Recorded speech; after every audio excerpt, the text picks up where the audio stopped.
Where do people turn when they have lost everything? When a cruel catastrophe has taken everything they loved and cared about in life? Where do they turn when they're in despair? O&A Party Rock! It's showtime, folks. It feels good. It's cool. We're brilliant broadcasters. I'm thrilled. I'm excited. I'm ecstatic. Very respectful. Very nice. There is some shenanigans going on. It just feels right. They're like two puzzles. We want perfect questions. We want some laughs. Some thoughts being provoked and thrown back and forth. I don't like flaky. I like cakey. I want to hug a cute dog. How fake was that? The name of this radio show should be The Happy Idiot and the Sullen Douche. Two total dorks. Am I listening to a radio show? Two DJs and a tranny lover. That's what this program is about, mister. Only creeps listen to this program. Yo, boys, what's happening, man? Turn your fucking radio down! Anyone around here ever smell my ass? It's lovely. Anthony. Come on, we're going to tell you how to get chicks. James. I'm Jim Norton, and I'm a horribly boring person. We just kind of laugh at him. He's getting better, but we got to break him in still. He's a candidate for killing his wife if he gets married. I love E-Rock under the console. Snapple and Mayo, your dumps must be lovely. And featuring... Hurricane Bang! Martini Steve! I think there's a degree of mental illness with everybody on the show. Ramon. Eric's breath smells like the diaper of a cancer patient. Can I say for the record that this program sucks a fat dick? I got a few ideas that can get us fired. Please use them. Please use them. But enough of this palaver. Let's get the show on the road.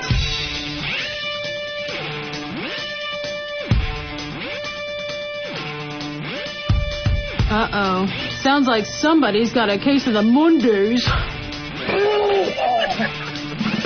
Beyond AM, Beyond FM, it's XM Satellite Radio. Those are the new ones?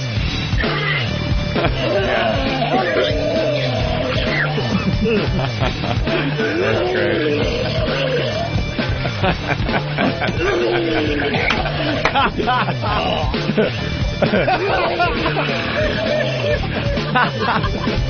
I'm laughing again over the... I'm laughing at the sound clip. Yeah, the last time we were live, we did the eggnog drinking contest. Yeah. And, wow, what a day. What a day, what a day, what a day. Oh, was that fantastic? I was thinking about the eggnog drinking contest over the weekend. Yeah. And I want to start a little controversy. Why? Papamanaki lost, right? That seems to be what happened. And officially he did lose. Yeah. Because the rules stated that you puke, you're out. Right. And who won? Eric Booker Badlands? Badlands Booker. Eric Badlands Booker, a professional eater, right? Yeah.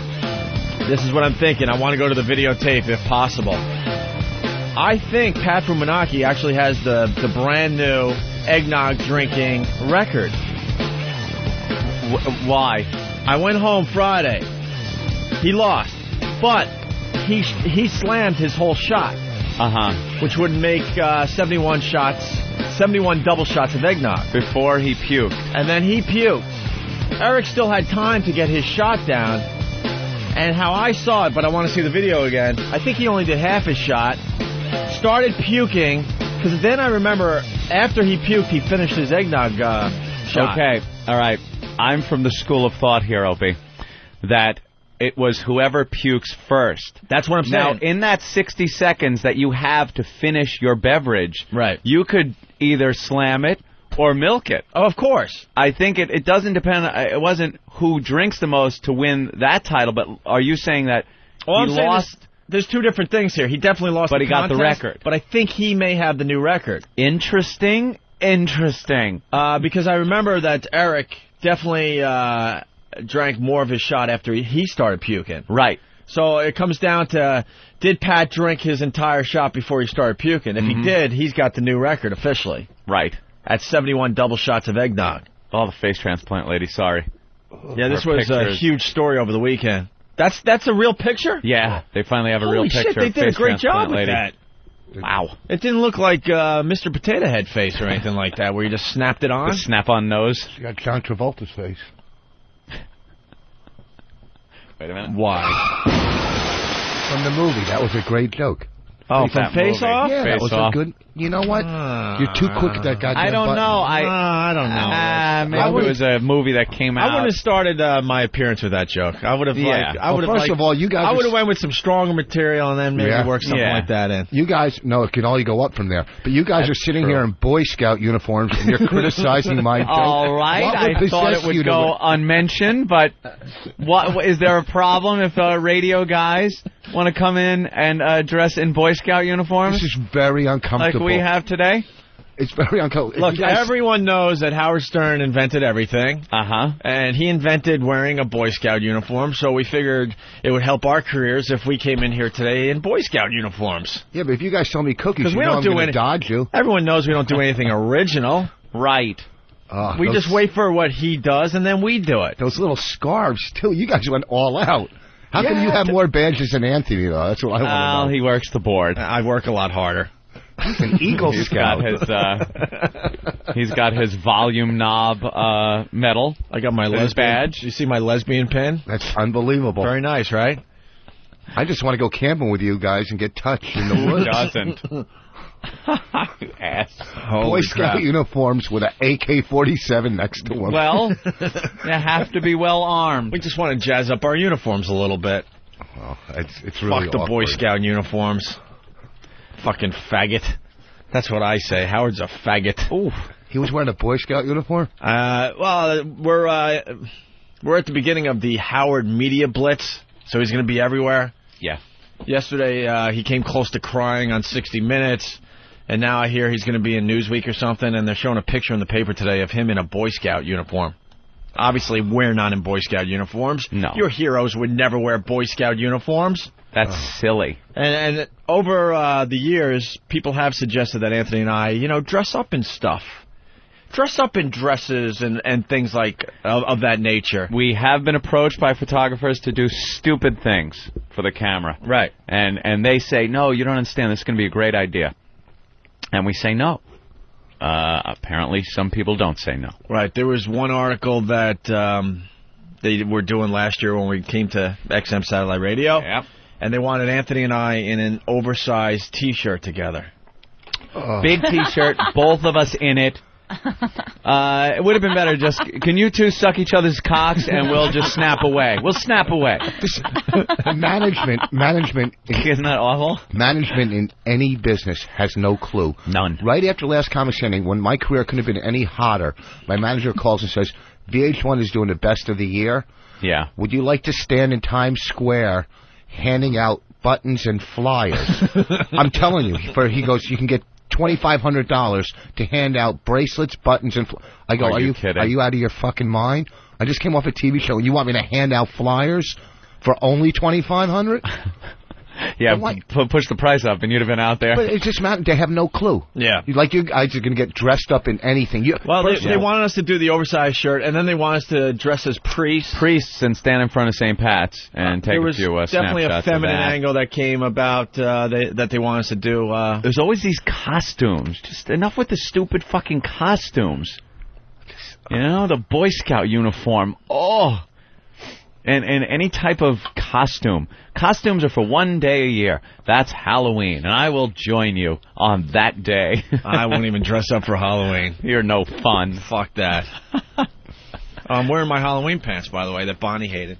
Bonnie didn't like those? No. Do you think those people, there's people walking into Circuit City and different places going, you know what? Fucking Howard was in a Boy Scout uniform. Let me sign up for Sirius. I got it. That's it. That's what broke. It's like these people that put these flags and when you start wearing outfits like that in the press, you're just looking for attention. Yeah. Why don't you just let what you do speak for itself? You don't need to wear a Boy Scout uniform. He looks like such a faggot in this picture. Yeah. We got to get it up on our websites. He's starting to become the pathetic one. Oh.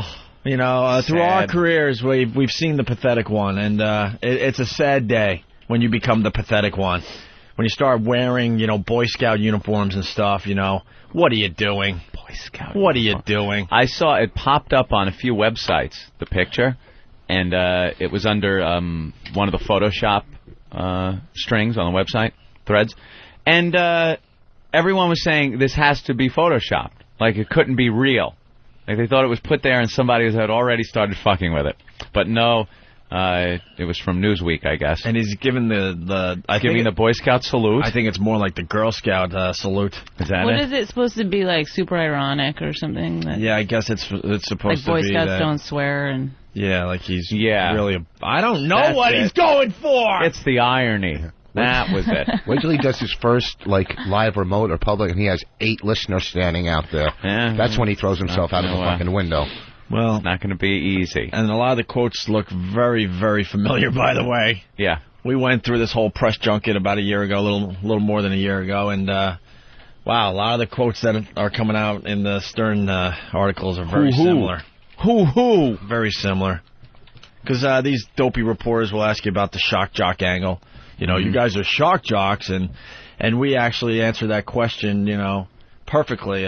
Basically, if you go on the radio every day and just do shocking things, you're not going to have an audience, and you would be off the radio, you know, I don't know, in a matter of time, right? And Howard has that exact quote today somewhere. Yeah. Yeah. Very strange. Yeah. Well, have fun. Congrats. Let's go to Louie in New Jersey. Louie! Hey, man. What's the story? Hey, that piece that he did on 60 Minutes last night, he's with Ed Bradley. They're running around in, where is he? Bensonhurst is where he's from? Somewhere out in Long Island. And they showed his house. Yeah. Is that fucking guy kidding me? That's 20 times better than anything I ever fucking lived in. He's got some fucking set of balls. Unbelievable. The best part of 60 Minutes last night, because I watched, he's talking about how he had to go to school with all the black kids, and one black kid turned around and punched him in the face. Yeah. I started laughing so hard. Yeah, and Bradley says to him, what do you mean, he just stood up and punched you in the face? For what reason? He says, well, I guess because I was white. Get the fuck out of here. Howard Nobody likes to does think that he was the only one that was abused growing up. We all were abused. You kidding me? I wasn't. Stop. You weren't? Never? No. You were the popular kid in school? I was super popular. In the group that was doing the abusing? I grew up in northern Canada. There was 4 of us. Oh, that's why. You were isolated. I'm going to whack you with a snowshoe. I still somehow was a... And the kid... Who's that broad? It's Bonnie. Broad. It's Bonnie Voss. Ah, sorry. Well, I should have... Well, maybe I really shouldn't say that. You married that fucking idiot. Oh, fucking idiot. I should have said hi to our guest. Down there and Are you Puerto Rican? Who? You. No, I'm a fucking guinea. Oh, all right, relax. I'm a fucking guinea. Hey, you got a problem with that? And Howard probably got punched in class because he probably told the whole class that he invented English. He's full of shit. I hate him. All right, Louie. Take it easy, brothers. Thank you. Hasta. But now he's getting closer and closer to crying, and He's taking himself too seriously. That's You know, you put yourself out there, Robin.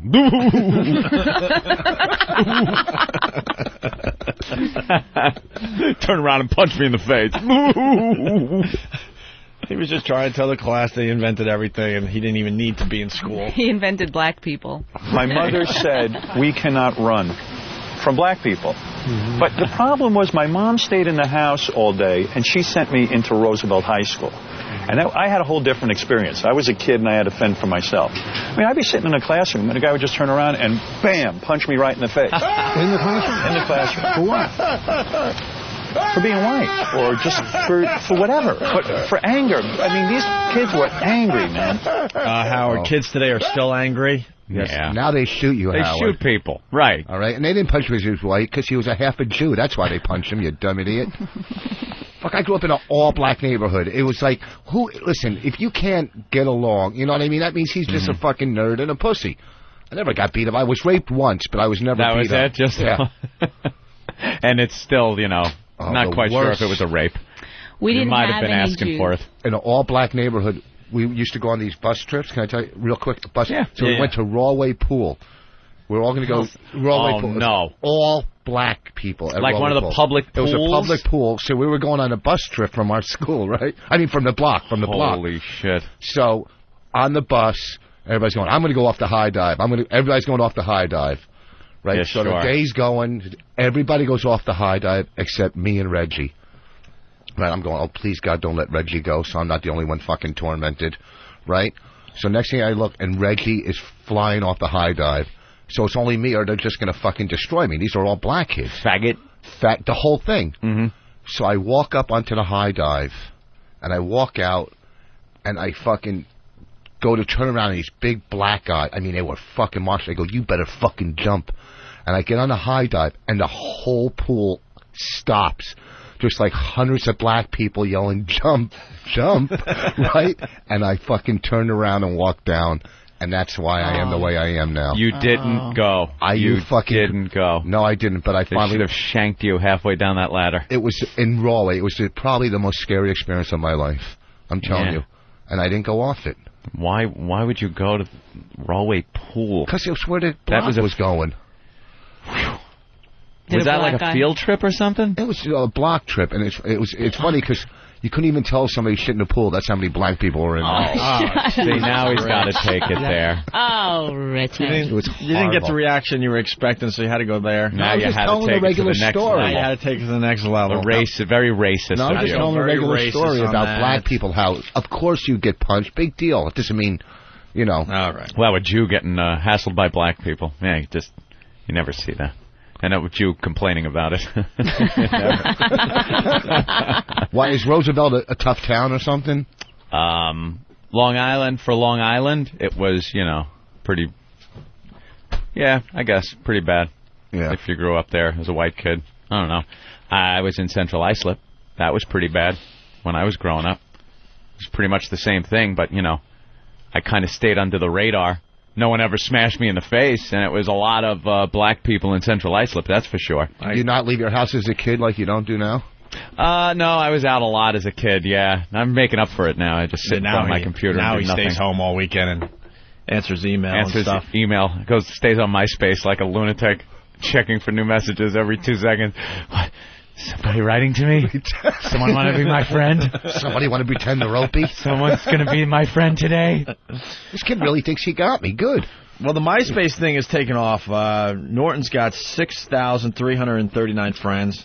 Anthony, you're falling a little behind. I haven't updated. I haven't checked yet. And Anthony has 5,426 friends. And Jim Norton's and Anthony's MySpace accounts are on opieandanthony.com. And we're starting a propaganda war is going back and forth. Bulletins are going out to thousands of people that just badmouth each other. And I don't know. I don't see it helping. I'm like the same distance behind Jimmy that I've always been. Like everybody that's signing up to be my pal is also signing up to be Jimmy's pal. No loyalty. No loyalty at all.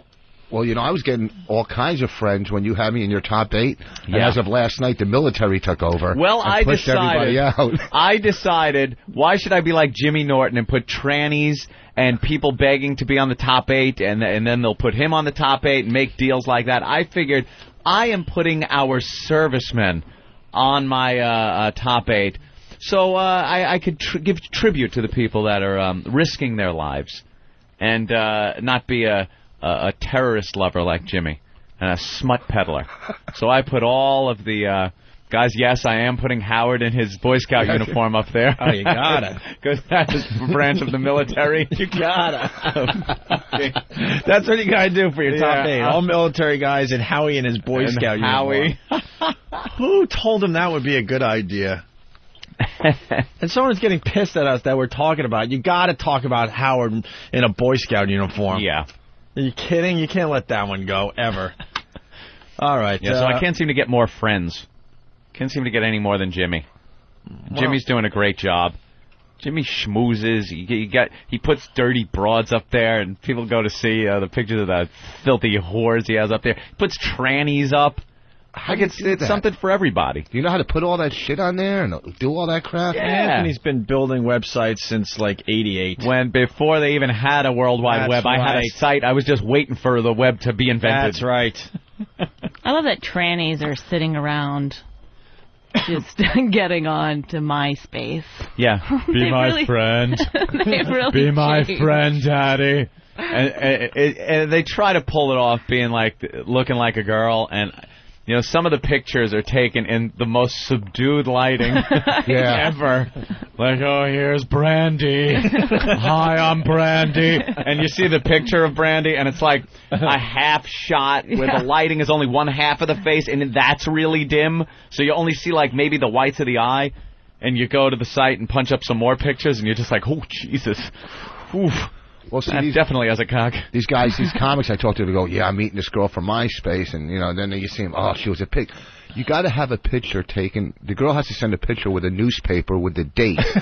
Oh, you want like hostage picture? Well, yeah, because you know what? You don't know. If she's sending one, you know, before she had that fucking, you know, buffet attack and she's 300 pounds, you know, they're a mess. This kid that got me, you know, he said he was Opie, so I emailed him. He goes... On his front page, it says Opie, but it says, I am holding this page for the real Opie. I don't read any of that shit. I look at the picture. First of all, you sent me yours. Same way he feels about the newspaper. Okay. Yeah, exactly. You sent me yours. I'm going, okay, I can see Anthony on MySpace. All right. Yeah. But then Opie sent me, it's Opie. I'm going, okay, I can't see Opie doing this shit. But I didn't read anything, so I write back, how come I'm not in your top 8? He writes back, well, you did, whatever, I'm not in your top 8. So I put him. Then he says... something like, why are you on MySpace? Work on your comedy. I go, I don't need to. He writes back. So then he says, when do you want to come in again? So I said, how about next week? Now he's baiting you. So he says... This is the fake Opie, right? This is the fake Opie. So he says, I go, when do you want to come in? I go, next week, Monday or Tuesday. He goes, well, how about tomorrow?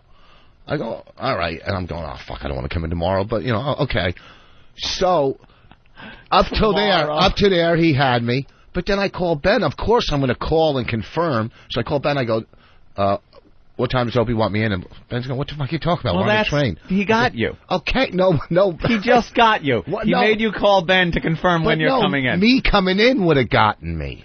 No, you even calling Ben, you thought it was Opie, and you thought you were supposed to come in. You called Ben not to say, did Opie really say for me to come in? You said, Opie told me to come in. No. He got you. That's it. Do you think that's getting me? Absolutely. Even worse, I'm going to use a word in a sentence. No. As in, no, I didn't read any of it. Oh, right. Okay, so How do you spell no? N-O. Why did you spell it K-N-O-W? Because it was probably... No, I didn't read any of it. Okay, so you An actual post from Rich Voss. Okay, so you make one mistake here and there with grammar. It's not a big deal, or spelling. Okay, I got a lot of shit on my mind. It's not there and there. It's no. No. Everyone knows the no rule. The there rule gets a little confusing at times. I really am trying to think of a way to get you out of this, Rich. I can't. No is just no. You don't sit there and go, wow, is it N-O or K-N-O-W? Yeah. Can I just say, he loves to type. So he'll always pick the word with more Throwing letters. in a little extra letter as if it was a clear mistake. Hey, backing up a little bit, the eggnog drinking contest, are the videos up yet? I do believe on Foundry. Up, Eric? Were they up? No. Wow, why aren't they up the delay? Where's we Steve? Need puking videos. I know Steve was busy making sure he didn't get shot down from a tree this weekend. Oh. So. I might puke. Bonnie rips the headphones off every time I play one of those. Well, because I can feel it in my stomach. Certainly actually, can. It was, I don't know, something about puking is, it's so just funny. always funny. It is really hysterically funny. It's so disgusting, but so funny. Get Steve in here. I laugh like a retard. The pictures from the eggnog drinking contest are up, but we want the video of the guys puking. Hey, Steve, how are you, sir? I'm good. How are you? There it is. Tough weekend for you, I heard. Oh, yeah. Bear season in Jersey opened up, and when he goes out, they just start shooting at him. I know. It's the hardest thing. And then I saw they love calling you up when you come in the studio. I just hear the buzzing, and I know it's them. I saw one picture, one video of you over the weekend where they were actually taking you down from a tree with a big cable hook from a tow truck. That was a little painful. Lowering you down. Big furry Steve. I just wanted some privacy. You go up in a tree, you get shot in the ass with a dart, and they take you down on a cable. Is this bear hunting only happening in Jersey as far as the East Coast goes? No, I'm sure down south. Oh, you got a phone call, Steve? And who knew there were so many bears in Jersey? Yeah, that I never seems saw to be a the fucking problem. bear in Jersey. And how many did they get? Very strict limit on how many they can get. Well, the bear population is growing in Jersey, and bears are starting to end up in people's backyards and knocking down mailboxes, driving through people's backyards, and they have to cull the what do they call them? Is it a herd of bear? A pack of bear? Pack, I think. I don't know what I think it's a pod. A pod? A pod of bear. And they have to, and the hunters do that. They go out, but then you get the animal rights groups that say it's cruel. Yeah. No, you know what, though? Yeah. The bear love it. The bear really enjoy it? Is that it? Really, that's one thing animal rights activists don't want you to know. I don't think the hunters are actually saying the bears like it either. I think any hunter would say the bear probably doesn't like it at all. No, the bear enjoys itself. Yeah? Very much. The one thing that I think is disgusting, I would never eat my kill. That's gross. Just kill it and let it rot. I would just leave it there. I'm a vegan. I'm a vegan. And don't mistake the bear for what Norton has on his MySpace, gay bears. It's a two different type of bears, right? Gay bears? You don't know what gay bears are? Those big, like Steve. We were at a convention. We were at a club, and they were having a gay bear convention in our hotel when we were at the club. Oh, wonderful. There was like 500 Steves walking around the hotel. Where was this? It was a hotel. We were in North Carolina working the club, Charlie Goodnights, and at the hotel we were staying, they were having a gay bear convention. Oh, my God. What happens at a gay bear convention? I guess they have gay bear, like... there was a lot of hot tubbing. They were all coming in and out of... The pool, it was Yeah. just... It was, oh, my God, I feel sorry for the filter. I know. All right. They would just get in the elevator and it'd be so awkward. We'd be like, oh, one of the bears. Did you take pictures? You went to a gay bear convention? No, we didn't. Whoa. We didn't go. Well, you were in the same hotel. Yeah, we're in the same hotel. You're rubbing elbows with the gay bears. Yeah. We didn't lay by the pool with them. I'm sure you had a buffet with them somewhere. The gay bears. Oh, that's hilarious. You saw them all around the pool and stuff? Oh, it's horrible. Yeah, they were everywhere. All hairy and hairy. Looked like just a bunch of inner tubes laying around. Hairy and happy. That's what they were. Every now and then, one or two of them had a little young, skinny boy. You know, you don't know if he was a hostage or what. That's their really fat funny. stomachs hanging over this boy's back. You know, it's going on in the bear room. convention. Who knew? Just hair and cum through the filter. That's just it. Oh. But like, what gay guy has that? You know, don't gay guys usually enjoy good-looking? Why are gay you guys? fucking looking at me? Yeah, like she's just totally directing this Because question to Rich. My husband's a little light in the loafers, and We've heard about your experiences. None. I'm starting to try to like catch him. Like I think like when he goes to take out the garbage, you know, there's something going on. Because he'll go out at like 3 in the morning. He'll get out of bed and be like... To take out the garbage? He'll take a phone call, and then he'll be like, I got to take out the garbage. All right, there's absolutely something going on. What is Rich? What the fuck are you doing? It's weird. You are absolutely doing... He is absolutely up to something. Yeah, he's... No one takes a phone call at that hour and goes, I got to take out the garbage. In the car. Yeah. I'm taking it right to the dump. Those garbage men work hard enough. Yeah, he goes right. What are you doing? Nothing. She thinks she's going to catch me some gay liaison or something. I've seen him talk to men where I think there's a bit of a gay vibe going on. There's something going on? Yeah. No, maybe with them, not with me. Wow. You know? Like when there's a guy that you... too into it. Where there's a guy that you know is gay. Well, him and Dice one time were having a conversation that was so gay. Oh, that's Dice gay? I mean, I couldn't hear what they were saying, but... that's just Dice. Yeah. Dice is just a weirdo, man. I thought they were going to make out. No, hey, Rich, so when you was fucking me, I understand I wasn't good for you. Did it feel good? Because I want to please my man. I want to please my man. Oh! Hey, Dice, I hear you just got back from the gay bear convention. I was at the gay bear convention. Yeah. It was good. We went swimming, and then we snuggled under an umbrella so we don't get burned. It was so lovely. I went up the ladder to do the high dive, but I turned around. I'm a faggot. You snuggled and ate a lot of comfort food, I heard. Comfort food. Because when you miss out on the love as a child, you gotta eat to make up for the love. Or you could take the love of another man. Oh! How's the hot tub at the gay bear convention? Thick.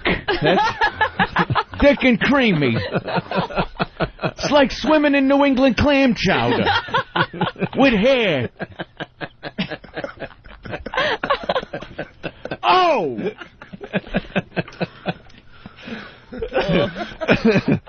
The gay bear convention. Gay bear convention. I'm going to say that all day long.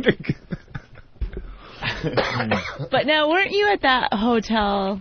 I mean, I was there with you the last time, but you said you were there the year before. The year before. I worked the exact week. The year before. Yeah. He knew they were coming. Mm-hmm. Oh, you knew they were coming. No. And let me tell you what happened. Can I just say this? A lot of them were like, "Hey, Rich, good to see you."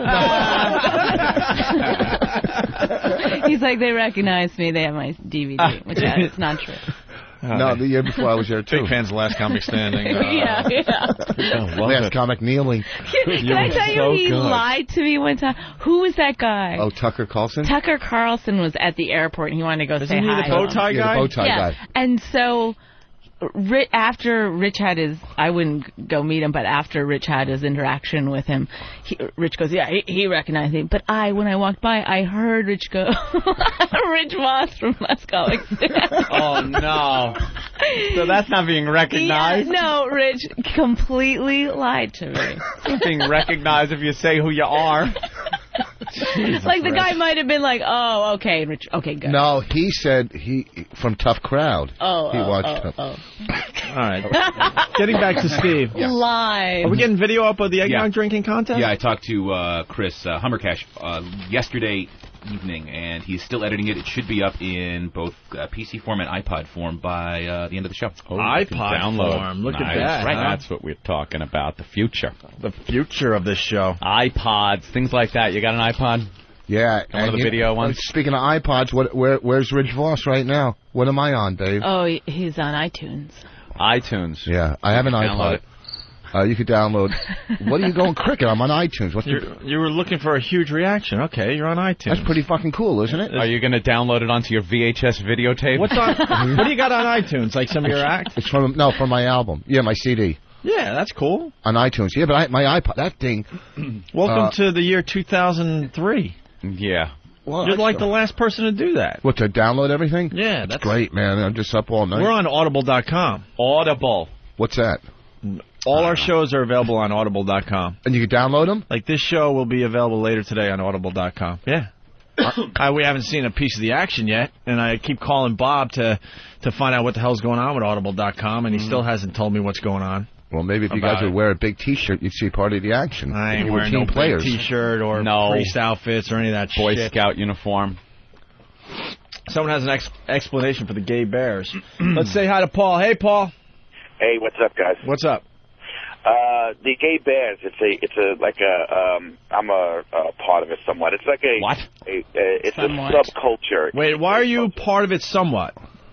Well, I don't dabble in it too much. I don't travel. These guys travel all over the world. They go down to like North Carolina. They have these bear conventions, and they're all over the world. They have them in Amsterdam, and these guys travel all over the world to go and just basically meet and go and have sex and whatever. And there's hundreds of them.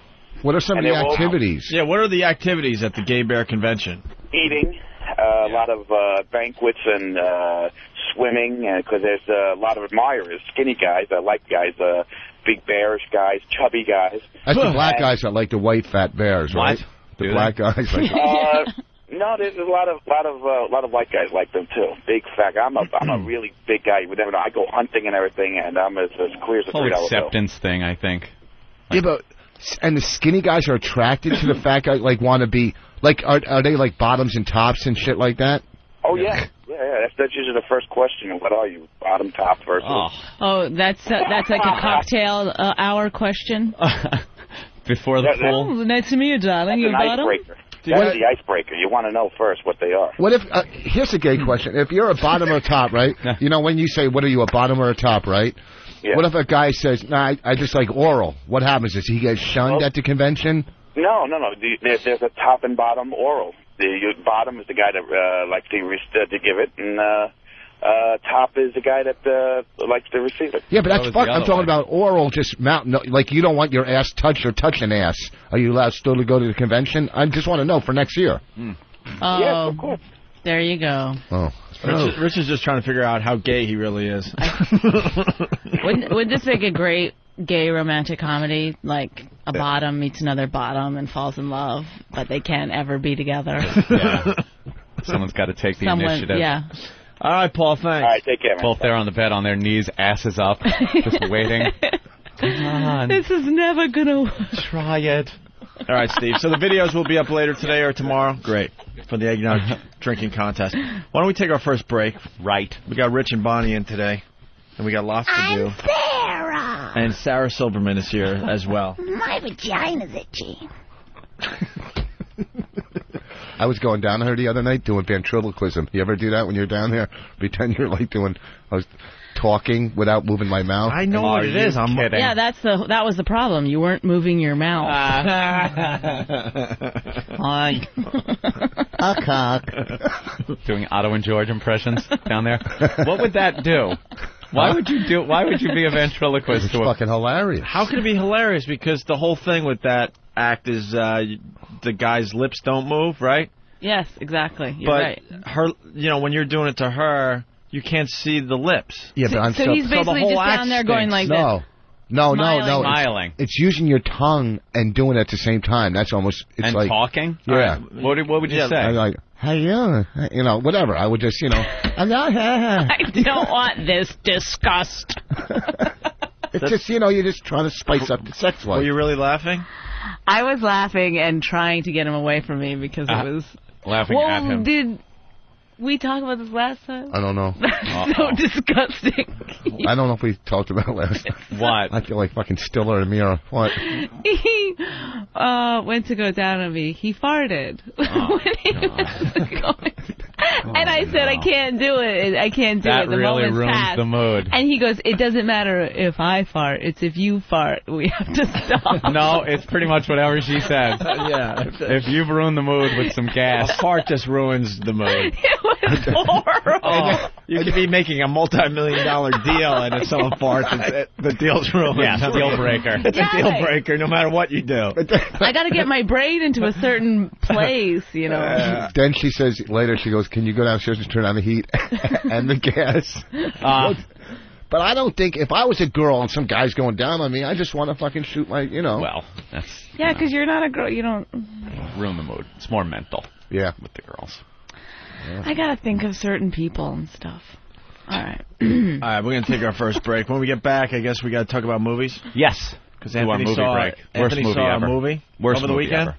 Yeah. I saw the best movie ever over the weekend. Oh, good for you. Bad for me. There's a tease. I love the Harry Potter movies. Oh, you saw the Harry Potter? No, I did not. What? Yeah, they're fucking great. They actually are really good movies. Little Emma Watson's looking very hot. What is she now, 14? She's got little awful little nubs. Yeah. She's working on the little nubs at this point. Cute girl. All right, quick break and we'll continue. It's the Opie and Anthony Show. Your home for good, clean, wholesome family entertainment. Wow.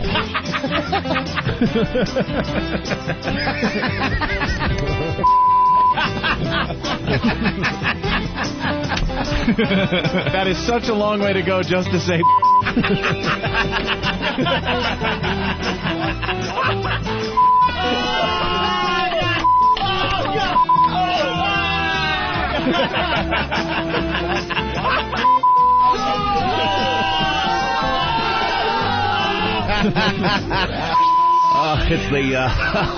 It's the Opie and Anthony.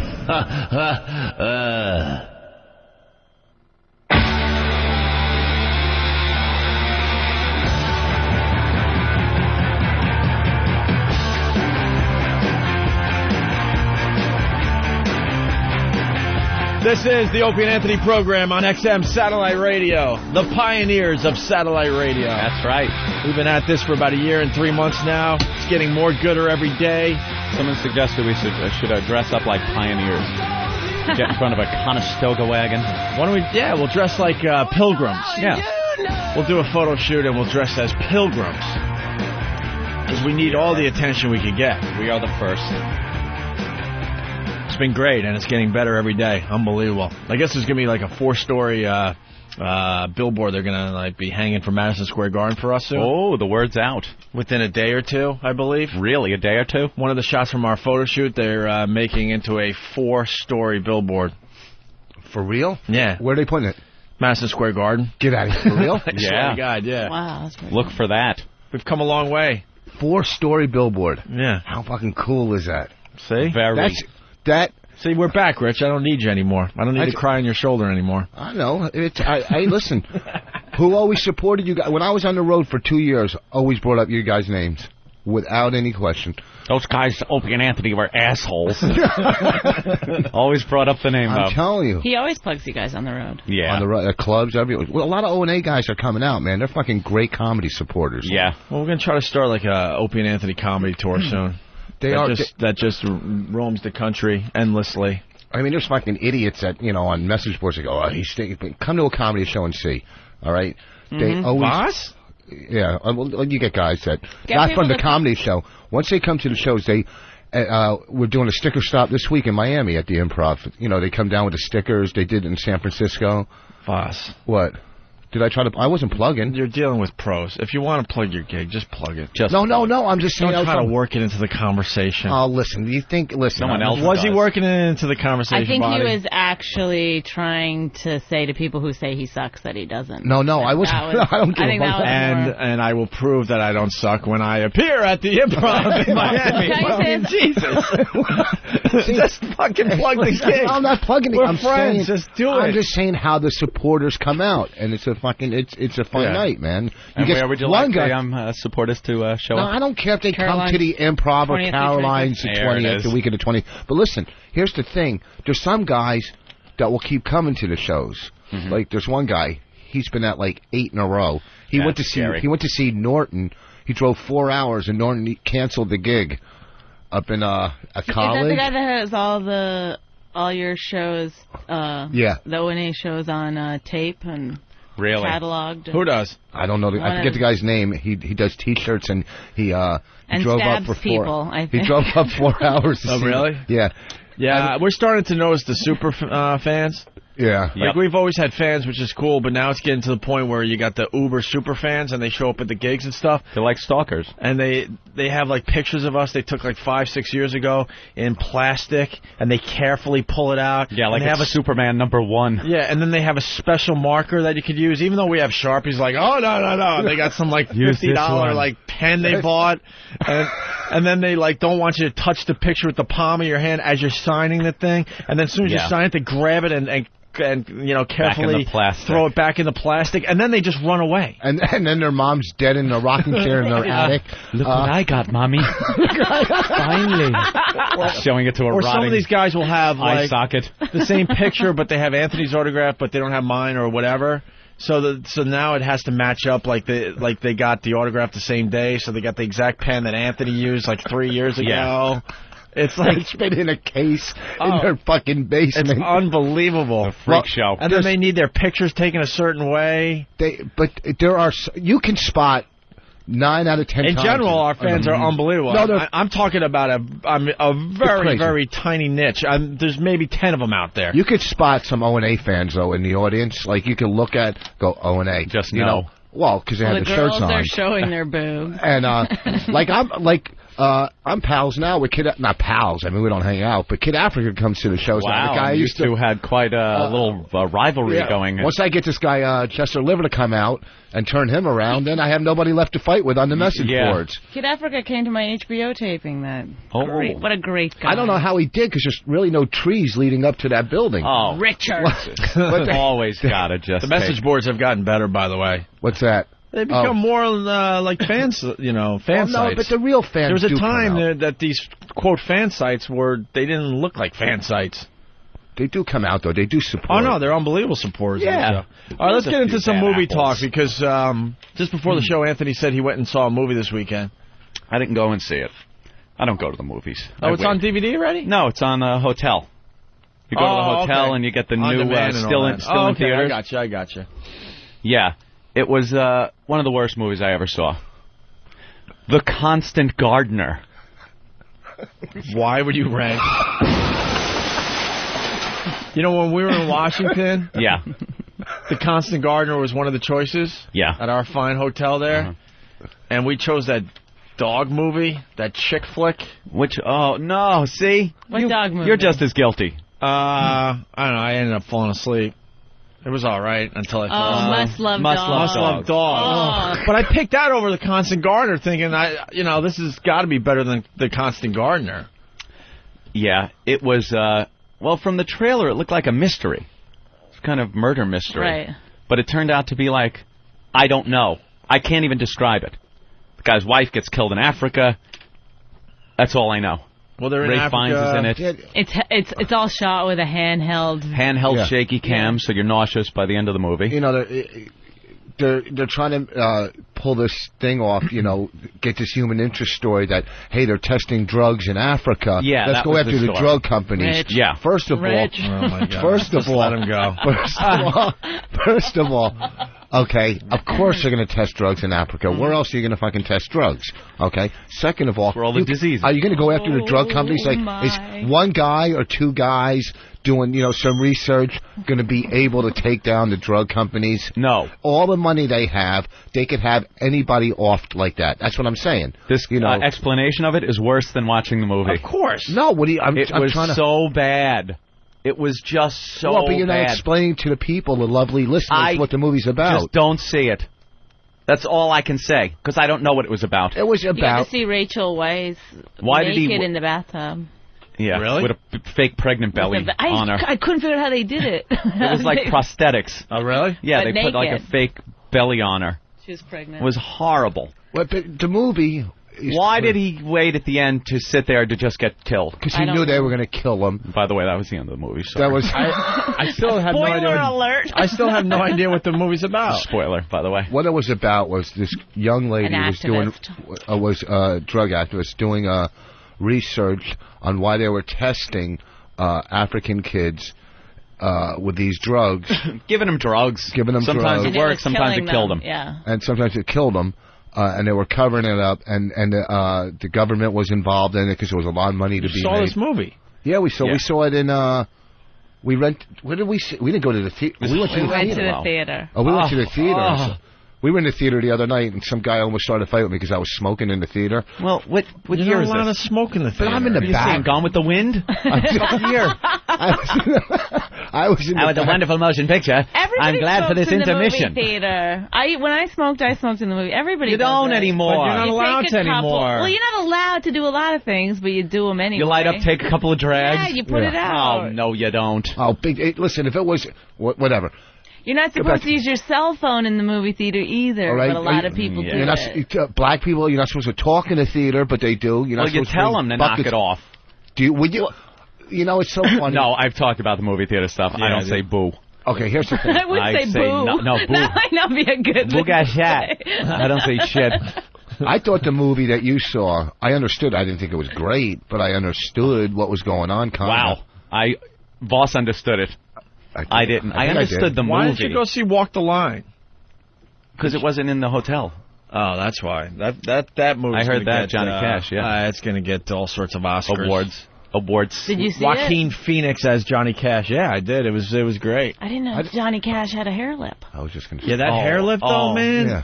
It gives him the Johnny Cash snarl. It's very disturbing to look at. Yeah. Yeah, especially in this movie, it's very, very obvious the hair Is lip. it? Yeah, but he sounds a lot like Johnny Cash. Yeah, that's what I hear. Doesn't look like him whatsoever, but the movie was excellent, and he sang all the Johnny Cash songs in the movie himself. He can sing. Well, I've seen a lot of interviews with Joaquin Phoenix, and they say that he wasn't a singer before this movie. Really? Yeah, just out of nowhere. And then he picked it up with a vocal coach, and he pulled it off. Does he do a good they can impression? make anyone sound like anything. Is it a good impression? He did a great impression of Johnny Cash in the movie Walk the Line. Wow. Certainly, yeah. Why don't they get the guys that that don't look like him? Why don't they get somebody that looks like him? There's like 10 billion actors Those movies out there. suck when they get somebody that kind of looks like him. Yeah, because you're constantly like... They just kind of got somebody that looks like him that can't act. It's better to have a good actor, I think. Right. Well, we saw Ice Harvest over the week. What is that? It was with Billy Bob Thornton and John Cusack or whatever the fuck. That's how it's pronounced in some countries. Before they came to America, it was Cusack. Cusack. They Americanized it. Who I love him. He's a great actor. He plays the same character in a lot of movies. But He I think was in every that movie. Must Love Dogs. Oh, was he? Horrible. Yeah, the Must Love Dogs movie. Guy's had a career for like 30 fucking years. Wait, but you watched Much Love's Dog with your girlfriend or something? Yeah, when we were in D.C. Did you cry? I fell asleep, to be honest with you. actually, you know what I was doing? I was playing my PSP. PSP? That's the greatest invention ever. What's that? Well, because, you know, Oh, my God. instead of turning your TV into video gaming, you could play a video game and While someone else is watching. And while someone else is watching TV, so you could take a peek at, like yesterday I was watching all the football games and playing PSP at the same time. Sweet. Definitely sweet. I almost, on the plane, shed a couple tears when I watched that movie with, what was the lady's name? Heather Lockley? What's her name? The movie? And Heather Learjet. Heather Lockley and the girl. The Perfect Man. The Perfect Man. There was some sad parts movies. So what's Ice Harvest about? It's the same old hack premise. What? I don't even really know what it's about, and I think I'm kind of semi-intelligent. But it was like, you know, a lot of stuff didn't add up, and they Billy Bob Thornton and John Cusack. I think that's how you pronounce it. John Cusack. John Cusack. Doc's brother. Yeah. John Cusack. They stole some money from their boss, I think, mob. the mob, and then, you know, they had to figure out a way to, like, get out of it, and the chick, spoiler alert, the girl is, you know, kind of who she's going to go with? Yeah, she's going to kill them both, you know. Oh, I thought it was a romantic thing. Well, one, she's, you know, there's it's a strip club atmosphere. There's stuff that just doesn't, I don't know what's going on. How many times had the mob been robbed, you know, and you know, the accountant or lawyer takes the money, and they just fucking end up, you know, going after him.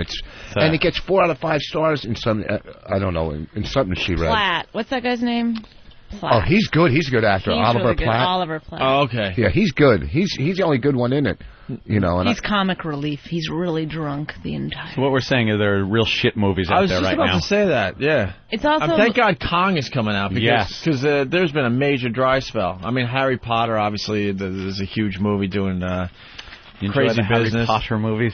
Opie. I think a lot of adults enjoy the Harry Potter movies, especially because they're getting darker. Yeah, the first one. And I hear this one's even darker than the last one. The first one was just for the kids, but ever since they've been getting darker and darker. And Alan Rickman's a great actor too. He's fantastic. Yes. Good actor. Hans Gruber. I just can't wait for Kong. Kong's going to turn around this dry spell. Obviously. Yes, Peter Jackson, another huge, massive hit. Isn't he sitting in the rest of the week? I'm hoping. Oh, Jesus. Oh, you know what? I was thinking something else, but yes, someone that. At first, I thought Peter Jackson's going to be here, and I'm trying to find out where the Peter Jackson joke was, and then I realized. Actually, Patrice O'Neal will be here starting tomorrow. They can't put. They put 1 out of 50 good movies out, you know, and it's just because you know what it's got to be to make money. It's got to be a movie that you're going to take your kids to see, because that's what. But makes the all adults the money. can be entertained too. Yeah, but I mean, how are you going to connect? Wait, you don't think? How they do it all the time? What, with the like kids? Shrek, yes. Yes. King the Harry Kong's Potter gonna be movies are doing that. Yeah, they're doing great. With the fish. Lord of the Ellen. Rings were huge. Did you see War of the Worlds? No. Terrible. Stunk. Terrible. But it was a huge hit for Tom Cruise. Why did the They kid... made $200 million. There's a bunch of why dids in that movie. The kid went off on his own and got home before Tom Cruise did. Yeah, I thought he was dead, too, when he ran into that, you know, all the, whatever, up the hill and They explosions. couldn't kill him off. How did he end up home before? How did he get back to Boston He before? hitched a ride on one of those spaceships. He should have just looked at Tom and said, "I told you so," right at the end of the movie. Faggot. All right. Oh, you know what? We're going to have to do your... bullshit. We're going to have to do your 1990 stand-up in a little while. Was that 1990? I'm gonna with a have to leave. VHS tape. I thought you were going to save that for like when Patrice or Norton's in to slam it. That's from 1990? Yeah, we'll play it again then. I got to have dental work. My whole bridge is it's all temporary. Want to see? Oh, no, stop. Does it come out? Rich, don't. Oh, my God! Holy shit. Can we get a picture of that? Wow. That's half your friggin' teeth just came out of your head. That's not going on. That's from back in high school when a black dude punched you in the face. What? What happened? I got to get thousands of dollars of dental work. Just to explain, Voss just pulled out, what, 4? What happened was 4 or 5 of his top teeth. Starting with one of the big chiclets in front and working his way to the back. First of all, I had a bridge with 3 teeth. Yeah. Right here, the first one, then the next 2 was a bridge. Mm-hmm. But on the 3rd tooth, the tooth under it decayed. So now there was nothing holding the bridge.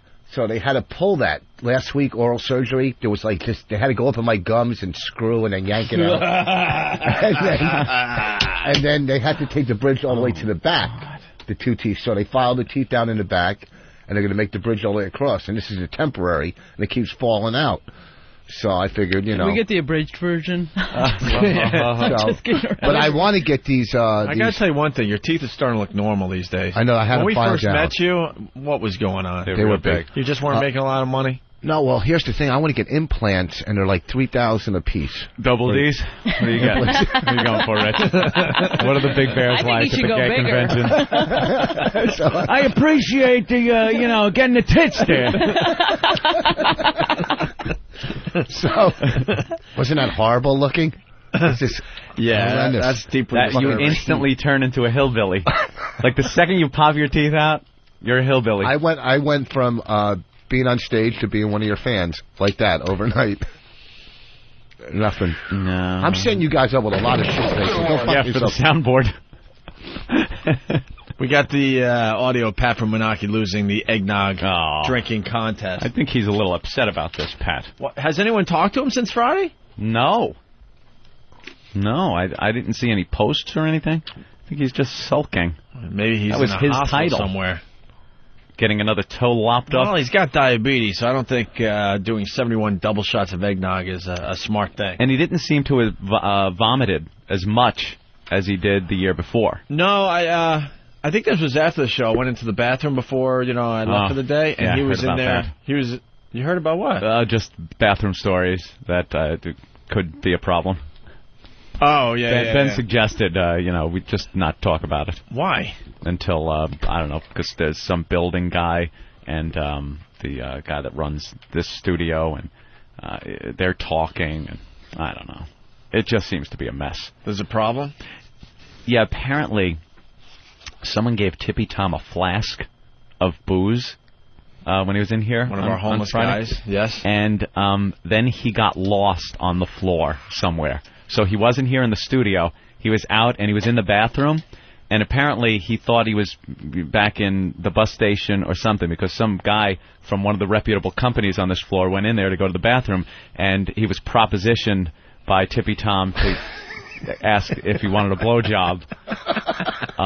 Something I don't think that happens here in this building a lot. The Steinway building, the historic Steinway building bathroom. We could talk about this. Of course we can. I just did. This is like I listen to fucking Ben. This is hearsay. So what? Wait, yeah. One of these business guys goes into the bathroom to take his leak? Yeah. And Tippy Tom's there propositioning him? Tippy Tom, first of all, had just shit all over the bathroom also. Oh, I heard there was shit on the walls. There was shit on the walls, and there was eggnog vomit. And we're not supposed to talk about it, but there's pictures up on OpieAnthony.com. And then some gentleman, because it is a shared bathroom, we have to be courteous, went in there to take a piss, and he walks into a vomitorium with shit smeared on the walls, and a disgusting homeless guy asked him if he wants a blowjob. There's nothing more erotic than that. I'm telling you. Specific fetishism to have. This show is starting to get back to where it was before we got fired. I've been thinking about right up that to lately. getting fired. I've been thinking about that lately. We're finally there. Yeah. We're finally there. Oh, I just want to come in and take a leak. What the? I just like seeing Bonnie rip the headphones off. That is great. Pat from Menaki, everyone. There he is. Hey, Pat. Oh, hey, guys. They labeled him former champ on the phones. Yes. How are you feeling? Not bad. Oh. Hey, Anthony. Yeah. We still going to dinner, or are you inviting Badlands? Well, Badlands, I was talking to him, and he seems to have nothing to do for Christmas, so I figured I'd take him out for Kwanzaa.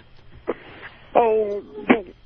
Poor Pat has nothing today either. Pat, I saw you in the bathroom after the show on Friday, and you were still puking like crazy. You get it all out?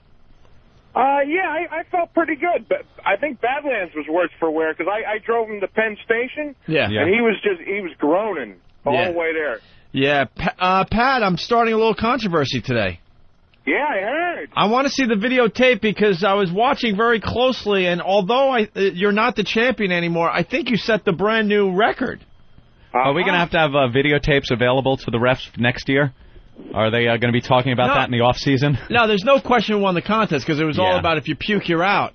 But Pat, it's like the Zapuker film. Pat, did you? Oh, you don't give him a fucking car crash? He's not a professional. Oh, okay. Yeah. We have a curve. His comedy license has been revoked. It's impossible for this guy to crash any more than he has. It's a cliche now to crash him. Hey, Pat. He's the worst. Yes. I got a question, because I'm trying to get to the bottom of this. Before you puked, did you do your double shot of eggnog? I thought I drank the whole thing, and then immediately after, then I heave-hoed. Well, I'm hoping to see the video. Do we have the videotape here today? Maybe we could all watch it. You know, if you held on to that cup a little longer and didn't try to slam it the second the clock came around to 12, you might have won that. Who knew that they were both struggling that bad? Because they both puked on the 71st double shot of eggnog. Yeah. But I think... I'm not sure. Maybe my puking encouraged Eric to poop. Oh, is that how you're sleeping at night and dealing with your loss? He might have been able to hold on a couple more. I'm not sure. We couldn't ask for a better contest, by the way. But, Pat, if you drank that double shot before you puked, you would have the new record officially. Because I remember seeing Eric puke and then finishing his shot. Yeah, but once you puke, it's over. Right, so I think technically he did 70.5 double shots of eggnog, and I think you had the new record of 71, but we got to look at the videotape. Uh-huh. So that's kind of something you could take away from this year's contest, that you set a brand new record. Nice. Dan from Albany, how uncomfortable will Anthony's Christmas dinner be now? Avoiding eye contact, awkward pauses, Pat knowing that he let you down the same way he did his own father. Oh, Jesus. What did the winner get for the contest? I don't think writing that was necessary, and I certainly don't think reading it was. The winner got just a bunch of junk. Bumper stickers. Junk. We don't know. Some good swag. All we know is it was good radio. We don't give a crap about the prizes. We should have had this contest out, though, in the public. It's the title that counts. Because we don't like broadcasting our show live anymore, because I don't know. But this is a perfect live broadcast. It's an easy show to do, and just the visual of seeing these big guys puke is just hilarious. Like we said earlier, puking is just hysterically funny to watch other people, obviously. So next year, I think we're going to bring the eggnog drinking contest out to the people. Let's say hi to Chris in Jersey. Chris? I was watching Frosty the Snowman with my nephew this weekend. It's amazing the resemblance between him and Pat from Moonaki. They look exactly the same and sound exactly the same. Frosty the Snowman. I'm going to have to watch that and see. I haven't seen that in quite a while. When you see him take off his hat when he's talking to the little wife that they made him, it's fucking unbelievable, the resemblance. I started cracking up. It was so hilarious. And Frosty has the rosy red cheeks, right? Yeah, just like that, and he makes stupid jokes, too. All right, I'm going to have to check that out. I don't think the fans will Photoshop Pat from Menaki as Frosty the Snowman. Frosty? No, they would never do that. I don't think they would do that. Not that mean. Corn cob toe with his awful jokes. Let's go to Bill in New Jersey. Bill, what's up? Hey, guys. How you doing? Bill. Hey, Bill. Hey, listen. You guys just said that Pat finished his 71st shot, then immediately puked, right? Yep. Yeah. So the Nogger, he only drank half of his, and then he puked. So how could Pat not be the winner? I know, it's a little confusing, but these guys had 30 seconds to do their shot. It doesn't matter. Another wait, but the guy didn't finish his. Doesn't matter. It's whoever puked first. Yeah, so, I mean, you could have, taken the whole 30 seconds, hoping that maybe the guy would puke, before you or Pat something. could have held on to his beverage. And man, Pat won, guys. Come on. No, don't fuck up with our rules, you asshole. Yeah, don't mess with our rules. Shithead. We know the rules. You changed the rules by going to the speed shots anyway. It's who finishes or who pukes first. That's right. I don't want to be a Tommy technical, but I did look at the rules, and they did say you need to be an XM subscriber. What? I don't know. Hey, Pat, to me, you'll always be the champion. All right, thank you, Bill. There's a lot of controversy building over the eggnog drinking contest. People trying to make controversy. We know the rules. Pat, what's that? Oh, that's my dog. What do you got, a Rottweiler? No, he's a golden lab. I thought you had a cat. And I have 3 cats also. 3 cats. Look at him just trying to get as much love as possible from anything that'll stay even near him for a second. Do you just overfeed him? Oh, my God. Do you sleep with your kittens and your dog? Do they sleep in your bed? Yes. Come on, I'll make room. Come on in. Come on, Dad. Just like when I was young. Oh, God. Yeah, his father abandoned him when he was a kid. Did he really? And then he finds him. Yeah. Like Pat knows where his father lives in Jersey, but he won't go over there. What he leave him at a rest stop or something? No, he just kind of left him, left his mom, and just took off. When he was and you won't go... what was the reason for him leaving there, Pat? I don't know. I think it was like before I was 6 months old, so... Oh, maybe he could see into the future. Oh, you know, you're ugly, kid. I'm leaving. Oh, but it's not you gotta think. You gotta grow up thinking that you're the reason he left. If he leaves at 6 months, how long were they together before he left? I'm not sure. Nobody ever tells me. I never even saw a picture of him. Oh, and your mom doesn't even like you. They said he didn't like taking pictures, so I kind of don't buy that. Oh, shit. Rich. I think it might be Regis. Yeah, it's very. Now he's got nobody. How fucked up is he? Let's go to Jack in Boston. Jack? Hey, morning, boy. You know, you don't need to go to the videotape. You can go to the audio. Pat said he never swallowed that shot. He said he puked before he got it down. No, I swallowed it, and then I immediately puked. Yeah. Well, we're gonna have to check out that video. Look at people trying to make controversy. Yeah. We run a legitimate contest. Well, let's go to the audio. Here's the audio of Pat from Menaki losing the eggnog drinking contest this past Friday. Oh, no. Oh, no. Oh, my God. Oh. Oh, could it be true? Come on, why don't you join in?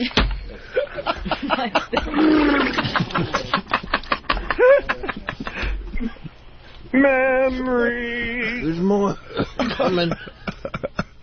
This is a sad the way I used to. It's a very sad. Oh, my goodness. See what Daddy's missing? Oh, don't give him my cup, dude. It's a very sad day. To see the former champion going down, vomiting like this. It's like watching Ali Boy, that would have going filled up down. my baby bed. Oh, this is a sad, sad moment for sport, ladies and gentlemen. A sad, sad moment for sport. This is very sad. Oh. Oh my God, Eric Badlands has started. Damn, I could have went one more. Oh, he was so close.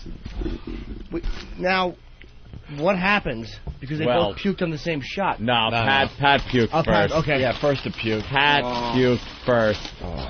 Oh, well. Eric just puked and then finished his shot, threw it in the garbage and said, "Give me the trophy." Eric, Badlands Booker. Wow. The winner of the eggnog drinking contest for 2005. Oh. And there it is. That's how it went down on Friday. Bonnie couldn't even listen to the audio. No. I was this close to vomiting? Yes. Wow. Huh? At least I got an anal probe out of it. Is one of my gifts. What? Oh, did he use the anal probe yet? Oh, that's I right. felt like I had the anal probe for the contest. Gave him a butt plug or something that was around the office. Let's go to Will in Denver. Will? Hey, guys, what's happening? Hey. Yeah, I was curious, are the names of old Pat's cats like Dad, Father, and Pops that way, you know? Dad, Father, and Pops. Come here, Dad. Some Friskies for you. Pops, where's Pops? You can abuse them every once in a while and love them and laugh with them. Play ball great. with your dog. Yeah. Oh, is that horrible? And that porno I got was off rental. What? That porno I got was a rental. It had a little sticker on it that had one of those numbers that correspond to the box that it came in. Oh, really? Yeah, so I was handling it with tongs. Ugh. All right, let's say hi to Ryan in New Jersey. Ryan. Hey, boys. Hey. Every time Pat tells his life story, all I think of is Batman Returns with the penguin. Oh, yeah, right. It's a very similar storyline. Yeah. All right. That's all I got. Okay. Someone on the instant feedback is kind of pissing me off. Pam from Manhattan. She's got to learn to listen. Opie, you fucking piss ass. Maybe that opener was what pissed you off. Yeah. Whatever. I've been called worse. Not so much the rest of her letter, but Opie, you fucking piss ass. We already know that Pat broke his own record on Friday. That was not a dispute. Why are you trying so hard not to have a new winner? Because the new guy is black? Damn. Stop kissing Pat's ass. Tell Pam to lubricate a pen. I already said that Eric Badlands Booker definitely won the contest. He won the contest. That's not what I'm disputing. Disputing the record. We're just disputing the record. We think that Pat actually had more eggnog. Come on, Pam. And I'm not the racist on this show, Pam, you fuck. There's no racists on this show. Well, we got some racism on this show, let me tell you, but it doesn't come from me, Pam. All right, Pat. Was that a shotgun? No, that was a big truck barreling down Moonachie Ave right next to my trailer. Pat, listen to me. Yeah. You have to go see your father. Hey, Pat, can you go knock on your dad's door live on our show? Yes, you bring the cameras. After I went off the high dive, my life turned around. I did it like 10 years later or 10. You got to go see your father. You say, hey, what? You get the story. Hey, why did you leave? And your life might turn around. You might not have to come and drink 71 shots of eggnog and puke. No, that's Pat's thing, though. It made him a star in the show. I know, but you're going to take away his one accomplishment, Rich? He's afraid if he pulls up to that house, just think, and it's a beautiful house, and he pulls up just in time to see his dad coming out, kisses his new wife goodbye for the morning, tussles the little kid's hair. And or he's playing catch in the yard. There's so many awful things that it could be. Setting up a tent to camp out for the weekend. It'll be like the midgets. He'll tell me I'm not supposed to leave Moonachie. Right. Putting stuff on the station wagon, getting ready to go camping. All right. Let's say hi to Chuck in New York. He has a comment about black athletes. Chuck, go ahead. Hey, good morning. It wasn't fair because the black is naturally the superior athlete. They're bred to drink more eggnog. All right. Thank you, Jimmy the Greek. That's Jimmy the Greek. Right. From the grave. They're the better athlete. They got stronger stomach muscles. You see, when back in the slavery days, when they would breed for strength, there's Jimmy the Greek just blurting that out in front of the camera, and it was like... And there goes his career. Bye-bye. You just know the cameraman was like, oh, my God, I'm getting this. I'm getting the end of Jimmy the Greek's career. His long, illustrious career. Keep talking. Keep drinking, Jimmy. Tell us about the blacks and, I don't know, how they run faster. Well, it's that extra muscle they got in their leg. He went on, and it was hysterical, and it ended his career. There you go. Let's go to Tommy. He was in the contest on Friday. Hey, Tommy. Hey, good morning, guys. What's up? Brutal contest. Let me tell you. In fact, I was the one who puked after, I think his name was Jay, was just heaving all over. The sound of him made me throw up. Yeah. The highlight, there were a bunch of highlights in the contest. The one was when the two huge fat guys were puking one after another. Double puking. They were head-to-head, just scalp to scalp, because we had two buckets. They were leaning over, scalp to scalp, just puking into these buckets. It was like one of them water fountains. Those guys he was brutal. And then I went into the bathroom. He was in the bathroom puking, made me throw up again. Yeah, the puking. There was a lot of puking going on. There was so much puking going on in the bathroom after these guys left the studio. Well, Tippy Tom's smell helped the puking in the bathroom. See, we learned something for next year's contest. Stupid me, I thought when you puked in here, that was it. Oh, no, the puking continued for almost another half hour after they left the studio. Outside. Next year, they're going to have to stay in the studio and just continue puking in the background as the contest continues. And that'll help egg on the other contestants. Yeah, we learn every year to make it better. Yeah. That bathroom was completely violated. All right. Was Tippy Tom in the contest? Take care, guys. Tapping out.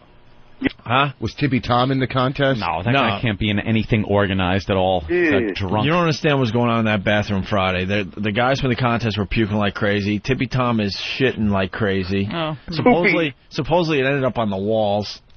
He's one of those guys. And it was just a mess in there. He's like the Pollock shitter. All right. I guess that's about it. That was funny. All right, Pat. Pat, what their life Yes, at home sir. is like. That was a good one. And you made that joke about the toaster oven and just going around the house. Do you guys talk about the lines that you used on the show on the way home? All the time. Well, we'll talk about lines in everyday life. We'll be like, remember yesterday when I said that? That's right. We'll recap the show going home, what was good, what was bad. Like, really? last time we were on together, I thought she killed. She destroyed. Bonnie did kill last she killed time. The last time. Will you recap, like, your life that day when you go to bed at night? Sometimes. You go, remember when I made that comment about the sliding glass door? She'll have two fans come up to her, like, after a show All right. and say something nice to her, and, like, 2 days later go, remember my two fans? Like, this is true. This is so fun. This one guy... Oh, hold on. There it was. Teeth are falling out. Rich's teeth just flew out of his head. Hold on, I gotta go. Oh, God. Listen. No, I don't even want to hear what you have to is that say. disgusting? He's taking ladies.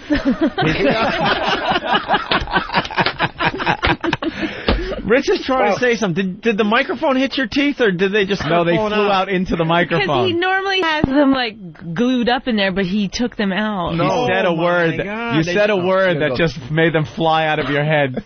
Dude, your teeth were just... It was raining Do you teeth. know what it was? He was making fun of me, and I used my voodoo psychic powers. ability. Some guy came up to her after a show, said, you were very funny. A lot of people do, but this guy came up to her and said, you're funny, can I get your autograph? Can you send me a picture, a headshot? Right? 3 weeks later, she goes, I got to get some envelopes. I got to send that guy a headshot. She remembered her one fucking fan, like from 3 And look weeks how you're looking like, isn't that cute? Fucking fan. No, I know. She has a lot of, don't get me wrong, but it was... I don't have any fans, I'll admit it. And also... You do? I never get recognized, so when it happens, it's kind of fun. You ever get caught using the same Don't line blow up her spot. on a movie? I'm not talking about on stage, Rich. I'm talking about in life. Like you're watching a movie. I've done this before, and it's kind of embarrassing. And Park comes up in a movie, and you'll say a funny line, and your girlfriend just goes, you said that last time. Yes, he does do I'm like, that. Yes. Shit, I forgot. I remember, yes. So I added a little different twist to it this time. No? Nothing? She gives me nothing. All right. Pat, we're going to let you go, all right?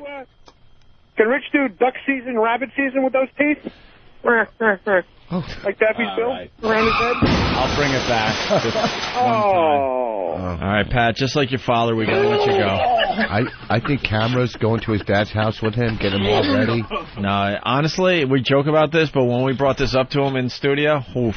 Why he get all sweaty? Oof. It got Very uncomfortable. The whole mood kind of changed a little bit. Pat, he's a fun-loving guy. He's a nice guy. Well, we brought this up, and the serious Pat started coming out. Over the studio. Oh, yeah. Yeah. Oh, yeah. All right, Pat.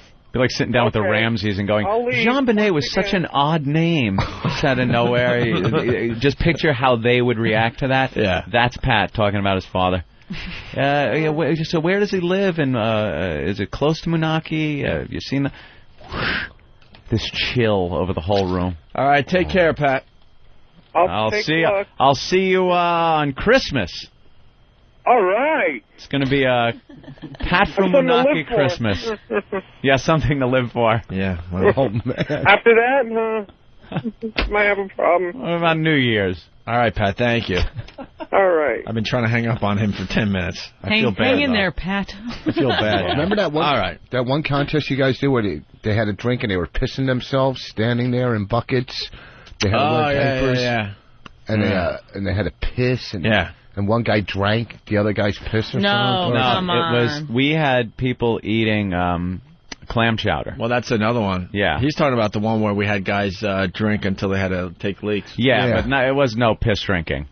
Didn't one guy do something his father found out? Oh, he's talking about the, okay. I don't know. Now we're confusing the whole subject, so forget it. I'm just talking about the clam chowder one in Boston. Where we had guys were puking clam for the Super chowder Bowl tickets. And they puked to win Super Bowl tickets. And one guy ate. No. What happened? What happened was it was pretty much like the egg night drinking contest, but they had to do it with clam chowder, right? And the last person to puke won the Super Bowl tickets.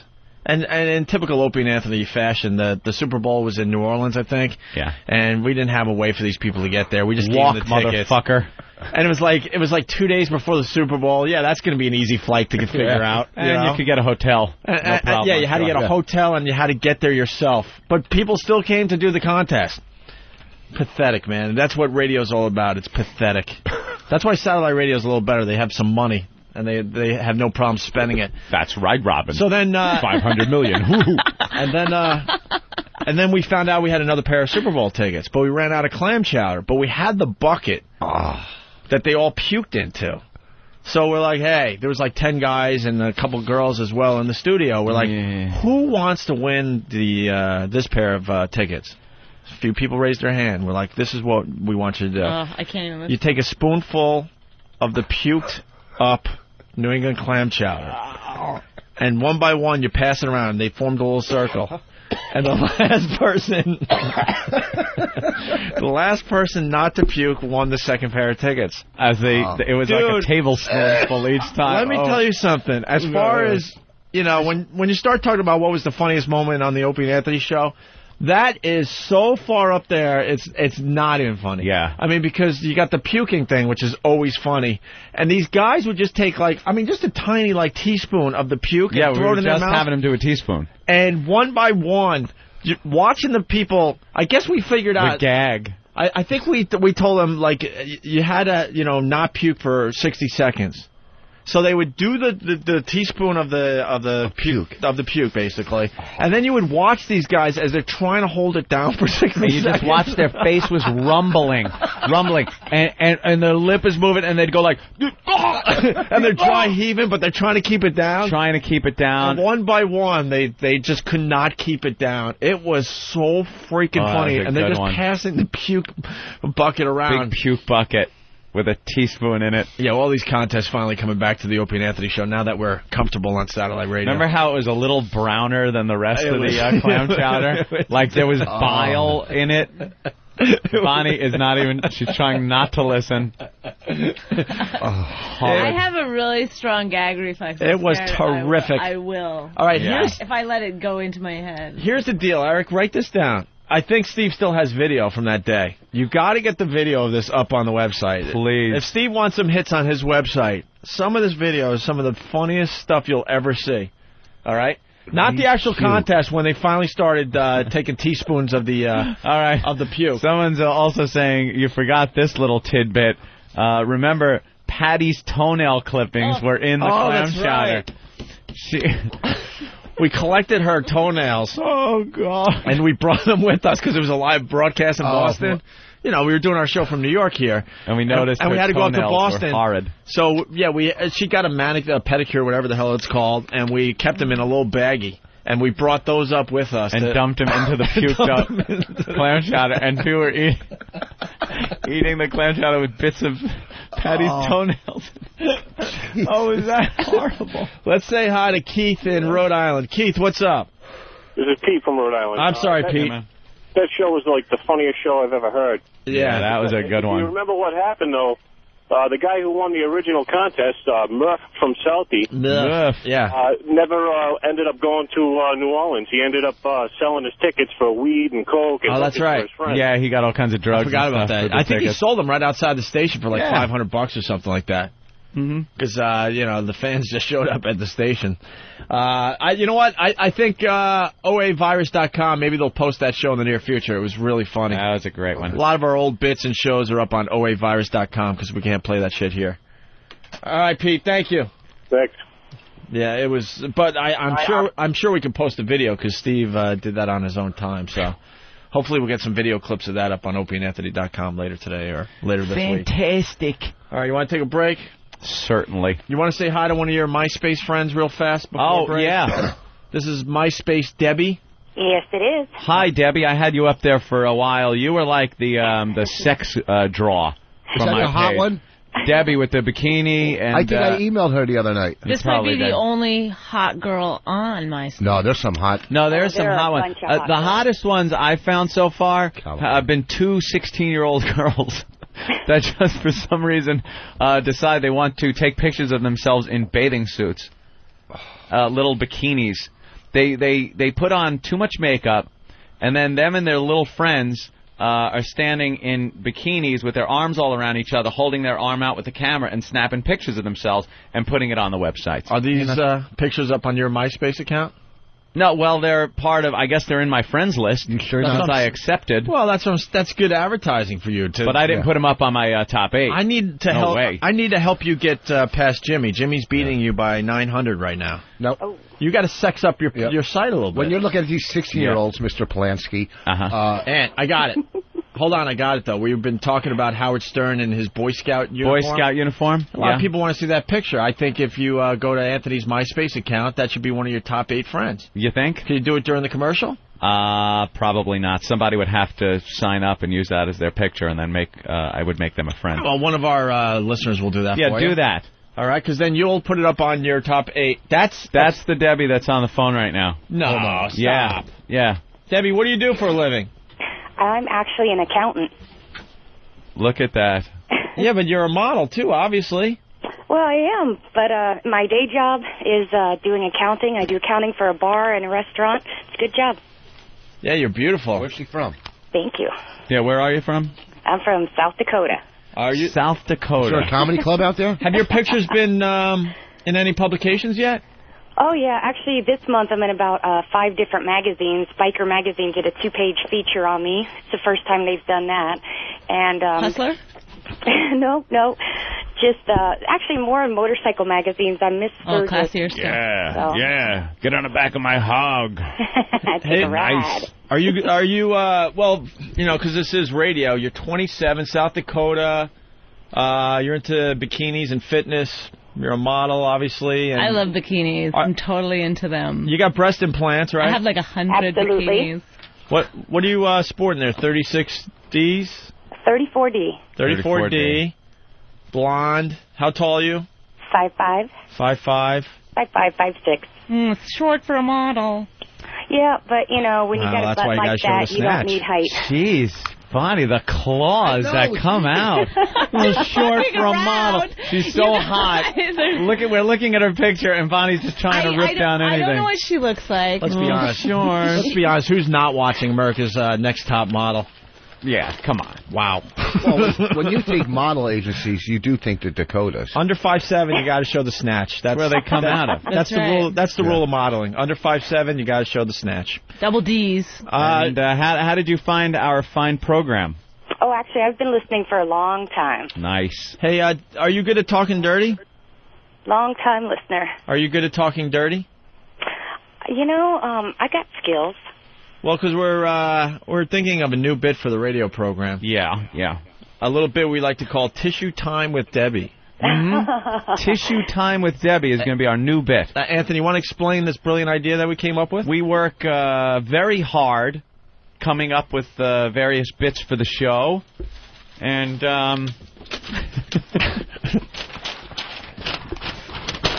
this is a new one. That's right. We brainstormed and came up with this. Tissue Time with Debbie. It's going to be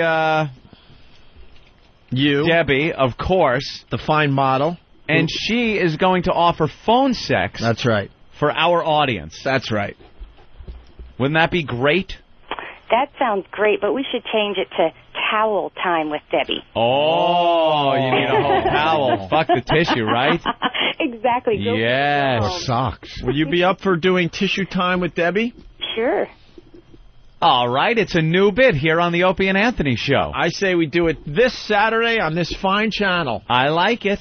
Saturday's good. Would you be? And then our listeners, what they would do is call in. Right. And it would be live phone sex. Right. Like you would hear on a phone sex line. Right. But only on the radio, uncensored, you're getting it all. That's the right. whole thing. That's right. Wow, that would be a great radio. What do you think, Debbie? Do you have a man in your life? Well, nobody serious. All right. Or you could just, like, read Penthouse forums and stuff and talk about how you're naked and stuff to a national audience. Uh-huh.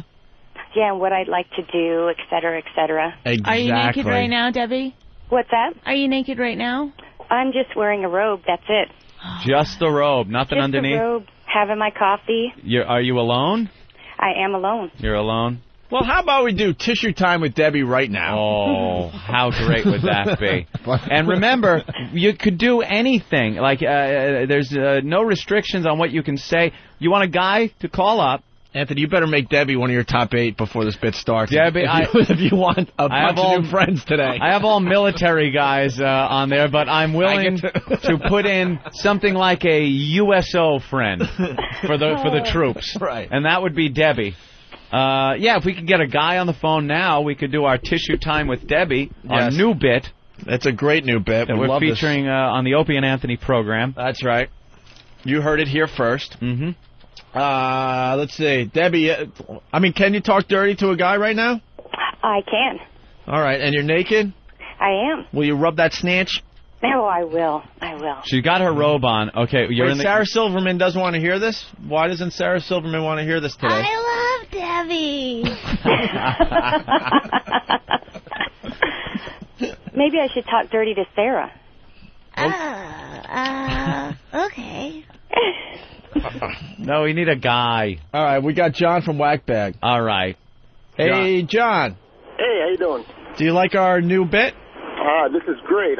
Somebody should have come up with this a long time ago. Yes, yeah, tissue time with Debbie. I did. It's called 1-800. John, are you in your car? Yes, I am. How can he can't spank it in his car? Yeah, we don't want you spanking if you're in your car. I'll pull over. I'll pull over. I'll pull over. By the way, Anthony. Yes, all right, hold on a minute. We might want to... His phone's a little crappy. Oh, he's gone now anyway. Gone. Oh, wait, is Debbie gone? I swear to God I didn't do that. Oh, no. Debbie! Oh, my God, the phone's going nuts. No, we got to get Debbie.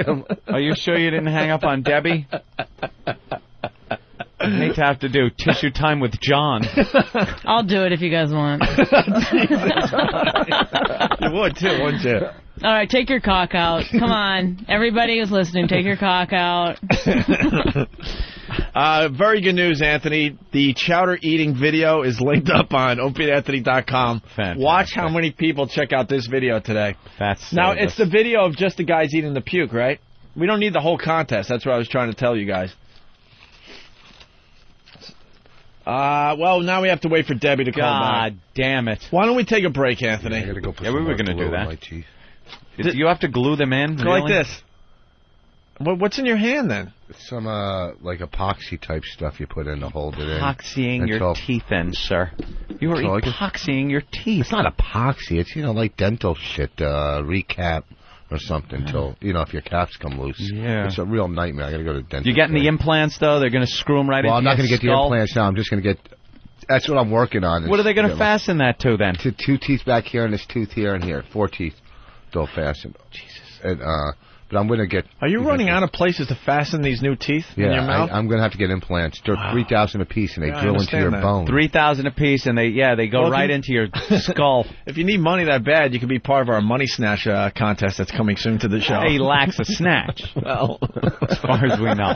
Are we doing the Money Snatch game this year? Let's bring back some of the benchmarks that people have been talking about for so long that they say we haven't been doing. I like this. We're bringing up an old bit like the clam chowder thing and reminiscing about the fun of that, yet we need look only to Friday to find something equally as funny, the eggnog drinking contest. Right. I love bringing shit like this back to the show, and of course, let's do that. All right, so we're going to do the Money Snatch game in the near future. We're looking for very desperate women that need a little extra spending money. Holiday time, Opie. It's the holiday time. That's right. A lot of people need money. There's a lot of single moms out there, I guess, struggling just to get by. Their kids... maybe they got a little problem. Maybe they're going out. They're having a problem relating to the kids, and they think, I can buy this love if I could just afford a good present. Well, we got a female in the studio today. Let's get her point of view on this contest. It's the gift-giving season, and we want to help out some we love giving. less fortunate women out there.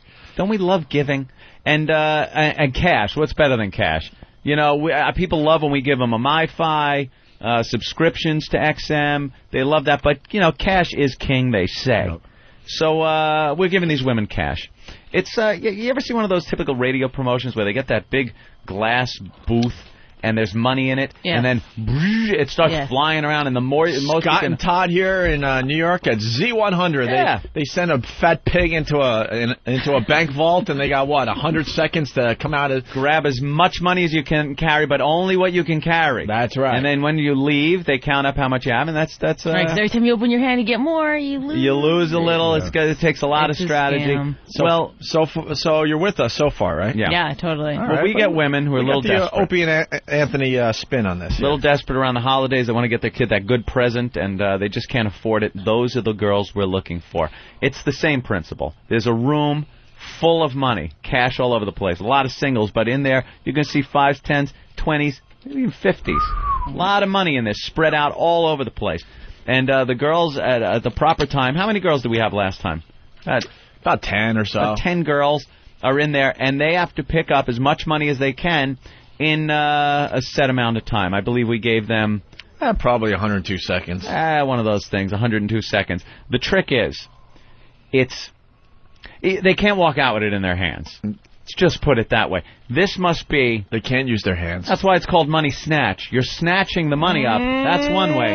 But see, the money can only come out of the room shoved in their snatch. That whatever money they can put in their vagina, they get to keep. You guys ought to be careful. These are all women who've had kids, right? Some of them, get out of there with a lot of money. You might have some the big badges. We've noticed, and the strategies that were going on. One girl just had a pile in front of her, slowly rolling it as tightly as she possibly could, getting as many of the big bills in that roll before she finally, jammed it up there. Others... just fistfuls like cabbage, just shoving cabbage, trying to... Yeah. So, I like the roller technique, I think that was. And one of the funniest parts of that one was when the girls were... counting their money at the end. The end was great, but during the contest, what the girls were doing as a strategy was getting on the floor, raking money into piles in front of them, and then starting to roll it and insert it. Now, that's not really the spirit of the game, is it? Because then, they're all just kneeling on the floor, not much action. So that's when Rick came by with the leaf blower. Yeah, we'll have a leaf blower. And just started blowing their piles of cash all over the place so they couldn't stack it up. So there's a little more dignity ruining. So you see the studio, we're going to clear everything out. And we're going to have money hanging from the ceilings. It'll be on the walls. It'll be all over the floor. All over no the floor. Coins. No coins. Oh, maybe a couple of rolls of quarters. Not a bad idea, See actually. Any girl's a real sport. Because, let's put it this way. If you want to shove, that's $10. That's $10. You want to put it up your ass, we got nothing to say about it. All right, girls? You want to make an extra 10? You want to make an extra 10 and shove that roll of quarters up your ass? That's right. God bless. Can they put it in their mouth?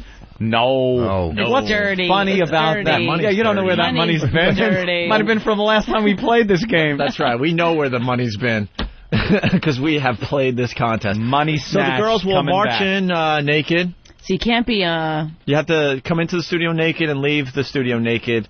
And, and they keep whatever they get. There's no winner who has the most money. No. They just keep whatever they get. No, we'll get a few $1,000 all over the studio. No problem. Wow. No problem. What happened to Debbie? We've been just stalling here. She's not calling back. Maybe the phone lines are down in the Dakotas. I'm back. All right, here's the deal. Let me set it. You're not Debbie. You're not in a robe. Hustler. You're not Debbie, but you're coming in for that fucking snack contest. Believe you me. What? Rich is going to whore Bonnie out for the money snatch. I want new teeth. Come on, sweetie. No, but this is the problem that I would have. Go for the quarters, baby. It's an extra 10. You know, I've exclusively pretty much dated Jews my whole life. Have you? Yeah, I didn't know that. You're practically a virgin still. Yeah, exactly. Like, this is the thing. I have a really little vagina, so I wouldn't be good at the game. Oh, you just wanted to let the fucking world know you got a little vagina. Well, the joke really is that you have a small penis. Yeah, right. It's not that small. It's pretty nice. You didn't break my hymen. You have another little Jewish kid? You have another Jewish kid living inside you? All right, here's the deal. I've still got my yarmulke. Hymen. Let me set up the deal. I'm going to fix my teeth. All right, Rich Voss is here with his lovely wife, Bonnie McFarlane. They're helping us out today. We got Rich Voss's stand-up routine from 1990. We're going to do that today. We got a story about a guy getting... It's not just his stand-up routine, by the way. And a little sit down. It's him from, what's John Davidson's show. No, it was the Joan London show, but he was filling in that day. Oh, well, thank God. Wow. It looks like almost before there was television. Remember that commercial, Long Live... Remember the commercial? Long live the dry look from Gillette. That was the hairstyle he had. And your hairstyle was beyond any... And believe me, I went through many years with probably the worst hair ever. You come in a close... I'll even give it... It's probably a tie. Right. I will never say that your hair was worse than mine was back then around the same time. Too, but yours was so bad. Didn't you have acne all around your face? No. From where your greasy hair... Your greasy jerry curls? Like, didn't it... It looks like it's wet. No, it's just... It was... We got to get a clip on the website. That's one thing I never realized either. To see this tape. What? Back when I was growing up, I had, like, hair. It was just this tangled, messy afro mess thing. And, of course, I had, like, zits all over my face. Cut your fucking hair, idiot, and get the grease pit out of your face, and maybe that might have helped. Right. You know, you do. If I ever invented a time machine, it wouldn't be to go and see the winner of a race and then go back and bet on it. The first thing I would do is go back and punch me in the fucking face. I would slap me silly. You'll be your own black man. Oh. Yeah, that's what I would do. In English class, I would turn around and punch me in the face. Maybe that was Howard. Cut your hair, asshole. Did you have it when you were in school? Like, that, it got curly, but when I was even in high school, it was like a big afro. That's what mine was constantly. It was like frizzed out afro. And there was nothing I could do with it, but I didn't want short hair. No. Because everybody in the late 70s growing up had long hair. If you had short hair, you weren't cool. That's what I had to do. So it wasn't long hair. I thought if the more it grew out, it would finally weigh so much that it would fall down into Peter Frampton style. I know, yeah. But no, I had like fucking Angela Davis, Black Panther afro that never did anything but... And there was nothing I could do with it. Like, I woke up in the morning, and all I could do was kind of, like, shape it like a hedge. I know. Like, I took a brush, and, like, I'd brush it forward, and then I'd kind of flip it to tease it. Like, and just, it would end up with this big Link from the Mod Squad ball on my head. I was like the red-haired kid from Room 222. all this, yes, I am pulling out all the 70s references. But that was it. He also started the Crips. I know, it's funny. Yeah. You're hanging out with Joanne Chesmart. My hair was so big like that, and I was sick of having, like, frizzy, curly hair. Mm-hmm. So I came into New York, and I went to a hairstylist, and I got a shag. Remember the shags that they had, like... no. Like, David Cassidy or whatever. You needed straight hair for that. They did it with a hot comb or something, right? Oh, good. Yeah, you're going to do that every day. No, but wait. Here's what happened. I left there, and I had the perfect shag. It was like so cool in school. You had a shag, right? And it lasted for like a week. His teeth just popped out again. Jesus Christ, you Rich. don't glue your teeth back in your mouth. Put your fucking teeth in your mouth. You just wrecked another story. Will you go glue those I was fuckers into back that to place? story, too. I was relating, and then his fucking choppers fly out. So he can finish the story. Holding his fucking teeth in, folks. A fucking week later, I couldn't get it frizzed back out. I couldn't get the hot comb like they did it in New York. Of course. And it blew up again like, oh, it's fucking drool up. He's drooling and his teeth are... All right, listen. Oh, Rich. Obviously, we should go clean yourself up. We got a great story about a guy breaking into an apartment and trying on girls' lingerie. Yes. Caught on tape doing Saw that video. Very hilarious. Good. We're waiting for Debbie. We're just stalling. Debbie is going to play our new bit, Tissue Time with Debbie. Hey, Debbie. If we don't get Debbie, we need someone else that's really good at phone sex today. We want to try out this bit and see how it does, okay? Mm-hmm. Debbie, check your MySpace. Our brand new bit. Because the phones are just going nuts, so she might not be able to get through. So check your MySpace. We gave you another phone number you could call. Yeah. But we want to do Tissue Time with Debbie today. Great. Now I got to take a leak and watch Voss glue his teeth in. I know. Also, Anthony, the NAB, the National Association of Broadcasters, they got radio ads out. Yeah. They're not afraid or threatened by satellite radio. It's a goof. It's a joke. It's a lark. It's a fad. Satellite radio. Obviously, their free radio is much better. Yet, at every turn, the people in charge, the National Association of Broadcasters, cannot stop bashing and trying to undermine satellite radio with commercial ads. They got anti-satellite radio commercials. Yep. We'll listen in on those and see what those are about. Satellite radio pretty much just goes on the air. You listen to it and realize how much regular radio sucks. Yeah. They have to put ads on to tell you how good regular radio is and how much satellite radio sucks. But no threat. No threat. Bunch of dopes. It'll backfire. It'll turn more people onto satellite radio. Remember I was saying how I listened to the 1010 Wins news station, or 88 here in New York, on the way in. Can't even do that anymore. That was like the last bastion of regular radio that I ever went to. Can't do it anymore. There's one story, traffic, and then some awful hospital commercials will come on, like 4 of them in a row, about how we can treat you for cancers of the head, neck, chest, arms, groin. And then it's always some cheesy, bad piano music playing in the background, like very subdued piano music, and it's like funeral music. If your child has leukemia, give us a call. We can help. We could treat. And then prostate cancer. We have radioactive seed transplantation that can... And I'm sitting there, it's the first thing in the fucking morning. I just want to hear the news. I'm trying to get updated for the show, and I'm just being inundated by this horrible, awful images of disease. I had no idea there were so many tumors out there. There are so many tumors, and a commercial for everyone. Tumors of the neck, tumors, eyelid. We have stereotactic radio surgery that directly delivers radiation to your tumors of the neck, head, ass, chest, cock, balls, vagina, urethra, underarms, armpits, your hair. You have a tumor in your hair, we could cut it off.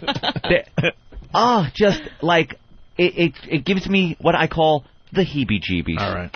If other ladies want to do tissue time today, give us a call. If you're good at the phone sex, give us a call, because we can't get a hold of Debbie right now. Do you got your cock out? Is your cock out? I'm touching myself. If no ladies call, we're going to have Bonnie do it. Tissue time with Bonnie. If there's a spot on your cock, it could be cancer. Call us at the North Shore Medical Center. We will get rid of your cock cancer. At least then I'd probably listen, because that would be funny. It's never funny. It's like small children. I have type 3 diabetes. And Mommy says, oh, no, I'm driving. I'm getting depressed. And then I instantly have to punch out to, like, XM70s for some wow, wow, wow, wow, wow, wow, wow, wow, wow, wow, wow, wow, wow. Now that's happy. Wonder how you feeling. I want to hear about tumors. I want to hear Peter Frampton. It's my drive-in now. No more news. No more tumor talk. Tumor talk on 1010 Wins. Tumor talk with Debbie. It's horrible. Cancer of the heel. They come up with cancers like I've never heard. You know, everyone's got the family members that have had the cancer. You know, what do you got, Grandpa? It's the lung, the liver, something bad. Yeah. This is like, cancer. I don't know, cancer of the Achilles heel. What? Yeah. I haven't heard of that one. All right, we'll continue with the O&A program in just a bit. Get infected. We got Francine in studio. You ready for the news, Francine? Yeah. Hi, Francine. Hello, Anthony. Hello. You like Anthony better than me. What about Bill? I said hi, Bill. Hey, how are you? I love your show. This Chappelle show is great. Oh, a way to bring it up. What do you mean? If Dave Chappelle didn't decide to go away for a while, it would still be doing that show. I wouldn't be hanging out doing this shit. It's a soft subject with him. Oh, I'm sorry. I really liked it, though. I just want to say I liked it. Soft. Yeah, I mean, it was just like a great moment of my life, and now it's over, and I was just, starting to not, think about it every day. And Didn't you bang tell you? Good job. No, he didn't tell me. Everyone has been told around here not to mention that. You ever heard us bring it up? No, I haven't. We haven't even asked Bill the question everyone asked Bill. What's Chappelle up to? We don't even ask, because we know it bothers him. And you had to just casually say that to him. I'm sorry. Fuck them. Yeah, okay. Well, I didn't know. I know it's coming.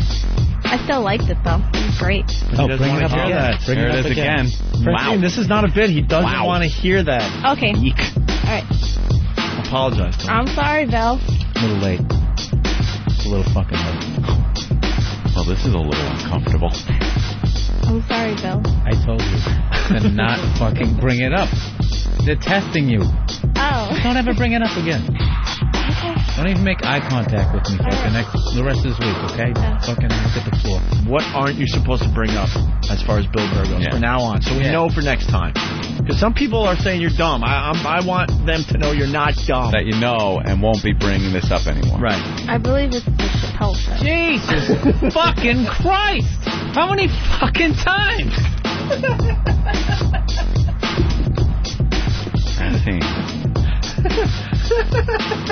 I was just getting past this fucking shit. Don't bring it up. Unfucking believable. Don't bring it up. Okay. Now you know, finally, you do know that this is off limits. Okay. Verboten. Never again be brought up. Ever. Okay. All right, why don't we get this out of the way? Repeat after me, Francine. Yep. I, Francine, Hi, Francine. will never, Well, never. while Bill Burr is in studio, While Bill Burr is in studio, bring up the Dave Chappelle Show. bring up the Chappelle Show. Oh, my God! Get her out of here.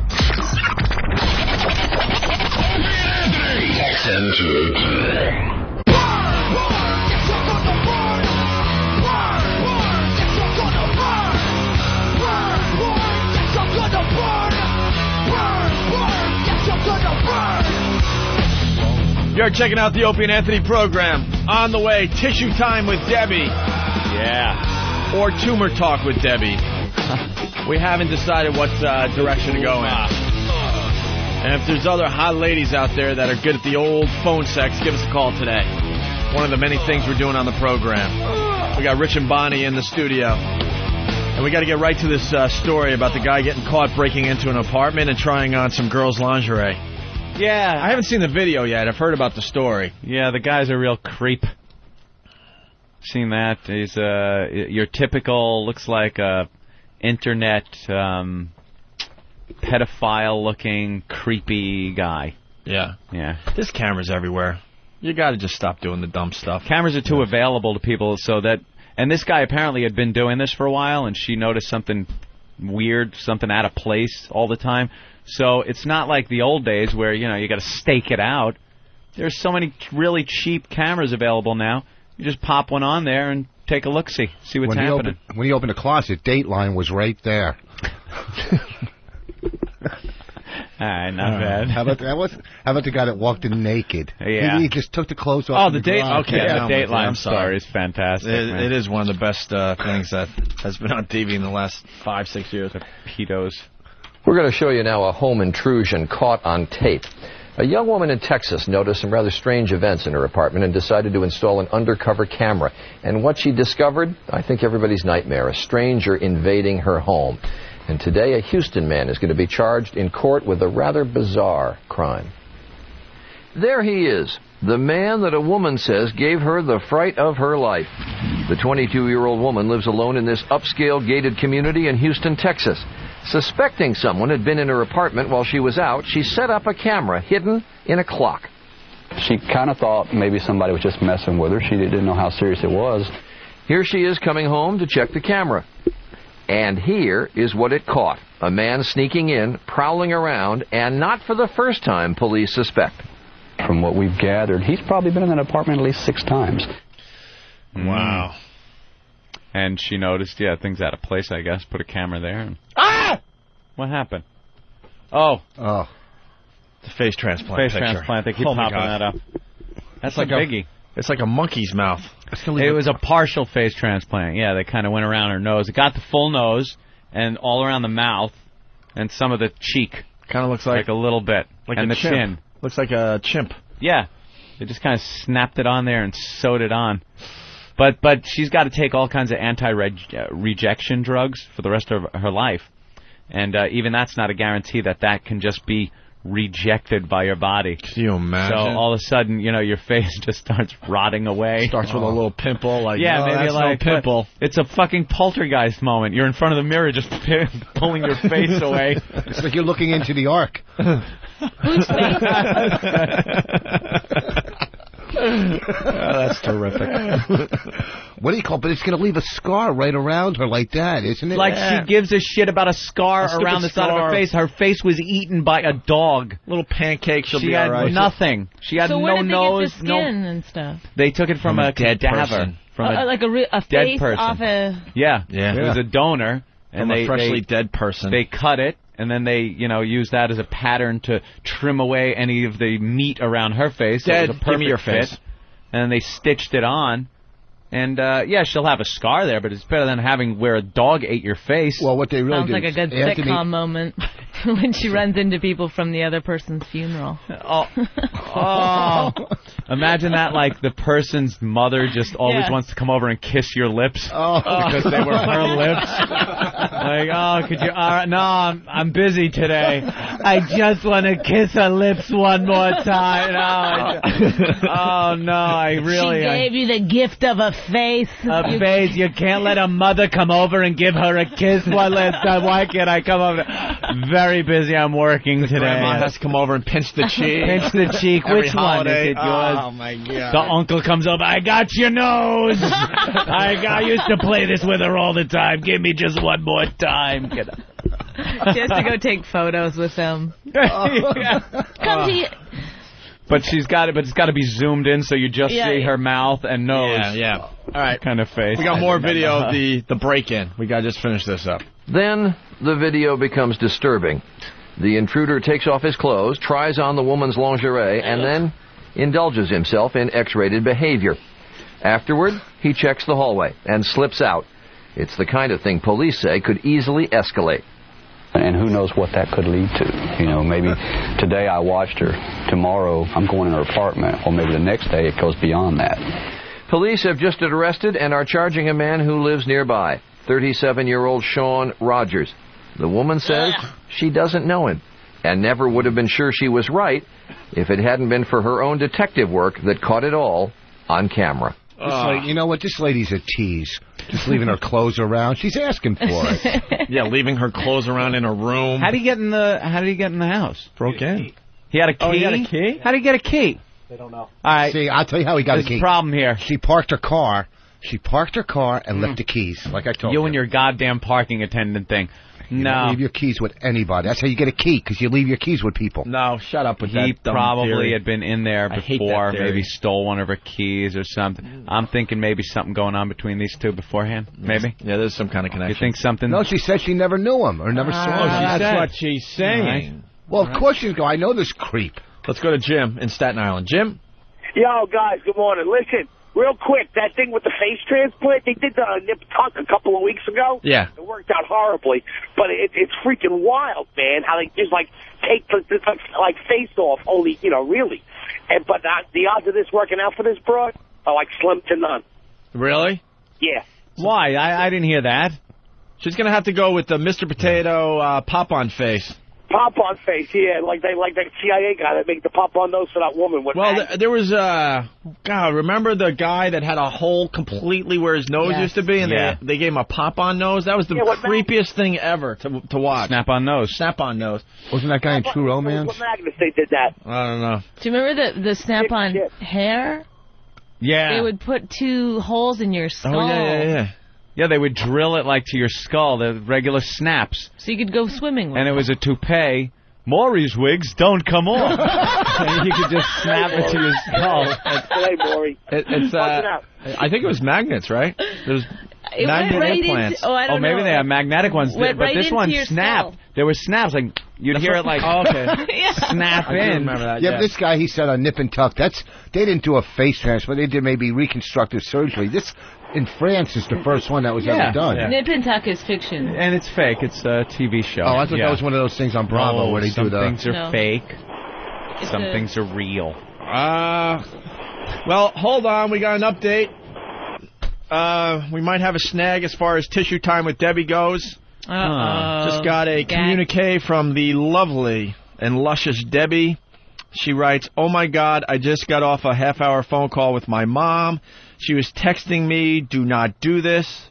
while I was on with O&A. She was listening in her car, and I got an earful about skanky versus classy, blah, blah, blah. But she's been real protective since my dad died. Oh. All right, wait a minute. Your mom has XM and listens to the show? So she's got to be a real class act. Is that what I heard? Yeah, how classic can your mom be if she's listening to this drivel? I think she made it up. Oh, boy.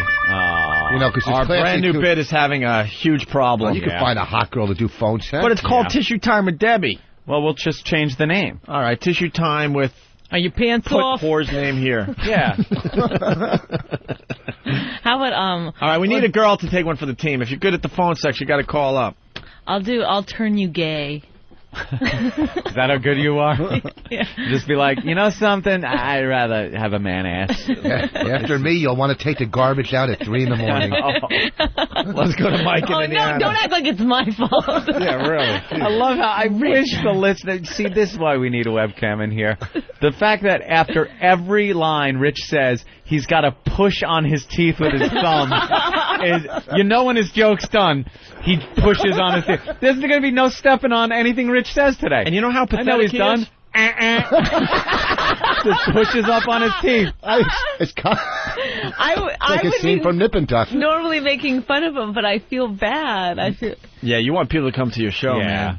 They're going to come. I'm going to get them fixed. My teeth. No, don't even have them fixed. Just do your you whole see act. Flying out into someone's with chicken the possibility wings? that they're going to fly out in the middle of your act. By the way, this is how pathetic he is. We took a break finally, right? We only have a few moments to go do what we have to do. Some people go and get a little breakfast or a cup of coffee. Others go take leaks. Rich goes to the bathroom. He only has enough time to do one of two things. Either glue his teeth back in or smoke a cigarette. He chose the smoke a cigarette. The tar holds it in. I thought you were going to the bathroom to glue those suckers back in. I got some glue in. Huh? Do some. A little bit? Let's go to Mike in Indiana. Mike, what's up? Hey, what's going on, guys? Hey. Hey, another sitcom moment for the face transplant is when when the donor's uncle comes over and puts his cock in her mouth while she's sleeping. Push it out. Oh, is that awful? Who the hell are you? Shut up. Lay there like you used to. No one's going to believe you. Oh, is it really rape if it's not her face? Yeah. Right? Who's gonna? The Someone's victim got to is, figure this stuff out. The victim is technically dead. Right. You could maybe get a necrophilia rap. Someone's really got to figure this stuff out if we're going to go down these roads. And the uncle leaves by saying, and I hope for your sake you don't get an ass transplant. Nigel from Kentucky. Hey, everybody. Hey. There's actually a guy that lives in Maceo, Kentucky. I saw him on Ripley's Believe It or Not and read about him in the paper. He's got his entire face had rotted off, and he's got a snap-on face that includes eyes, nose, mouth. Ugh. Yeah, he had the creeping crud, Oh, he had the skin-eating disease. Yeah. And I saw that on TV. Away. That's hot. How do you get that? He lost everything, man. He lost from, just make a circle from your eyebrow, above your eyebrows, all the way down to your mouth. You ever see Westworld? Everything was gone. You ever see Westworld? Yeah. Remember when they took the robot's face off? Yeah. To do maintenance? That's exactly the portion of his face that was missing. Well, but if he got this disease, couldn't he stop it somewhere? No, you can't stop it. And the gross part was he talked about how he could reach in with his fingers and clean out his sinuses. Yeah. Oh, Jesus Christ. And he's trying to blow people in the bathroom next to Tippy Tom right now. Oh, God. How gross. Listen, we got Debbie on the line from MySpace. We got to get to the bottom of this tissue time with Debbie thing. But first, Wendy in Nebraska. Hey, Wendy. Where the hell is Nebraska? Oh, God, guys. Well, I know how creepy guy got in her apartment. Oh, they how? never changed the locks when she moved in. You think he might have lived there before? Yeah, I had a friend that lived there before, and he had a key. That's how he got in. You must change the locks of your house when you move in. Every 2 weeks. Rich says no? No. Every 2 weeks. What are the odds that the guy that used to have the key is the same type of guy that likes to wear ladies' clothing? That doesn't...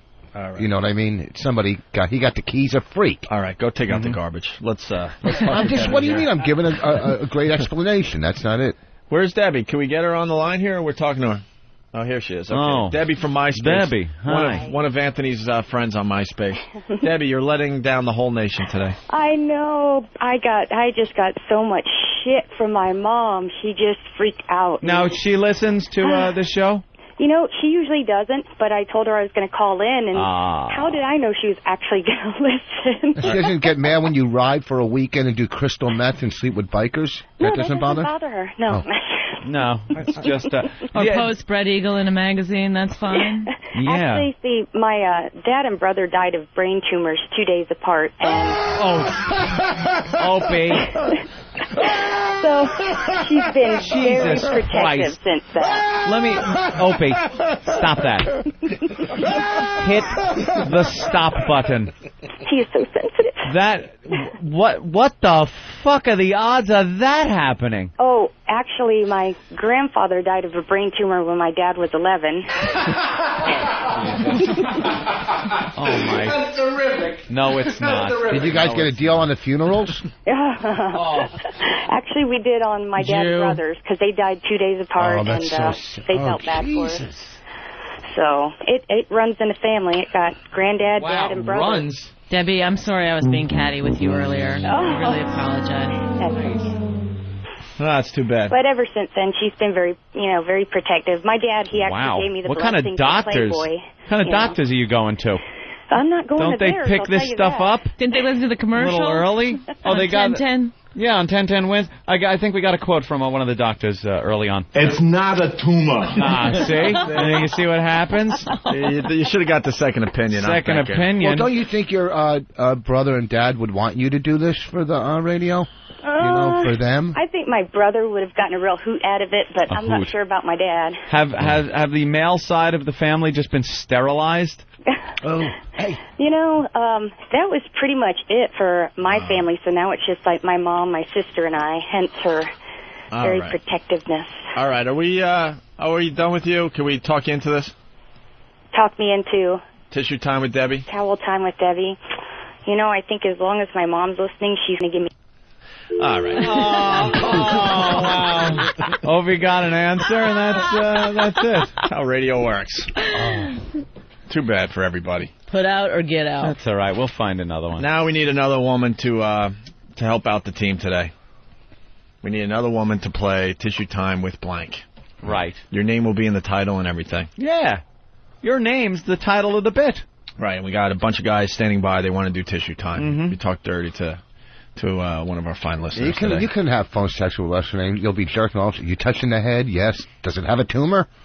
This is what satellite radio is all about. I'm very happy that we've come up with a brand new bit today. This one's going to sweep America. All right, what do you guys want to do? You want to do these NAB commercials?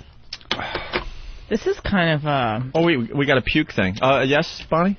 There's been a lot of sadness here today. The fellow with the father, and then the brother and the father. And I don't know which one is worse off. Well, I'd say the person that's dead is always a little worse off. Yeah. At least there's hope with Pat from Unaki that someday there will be some kind of reconciliation between us.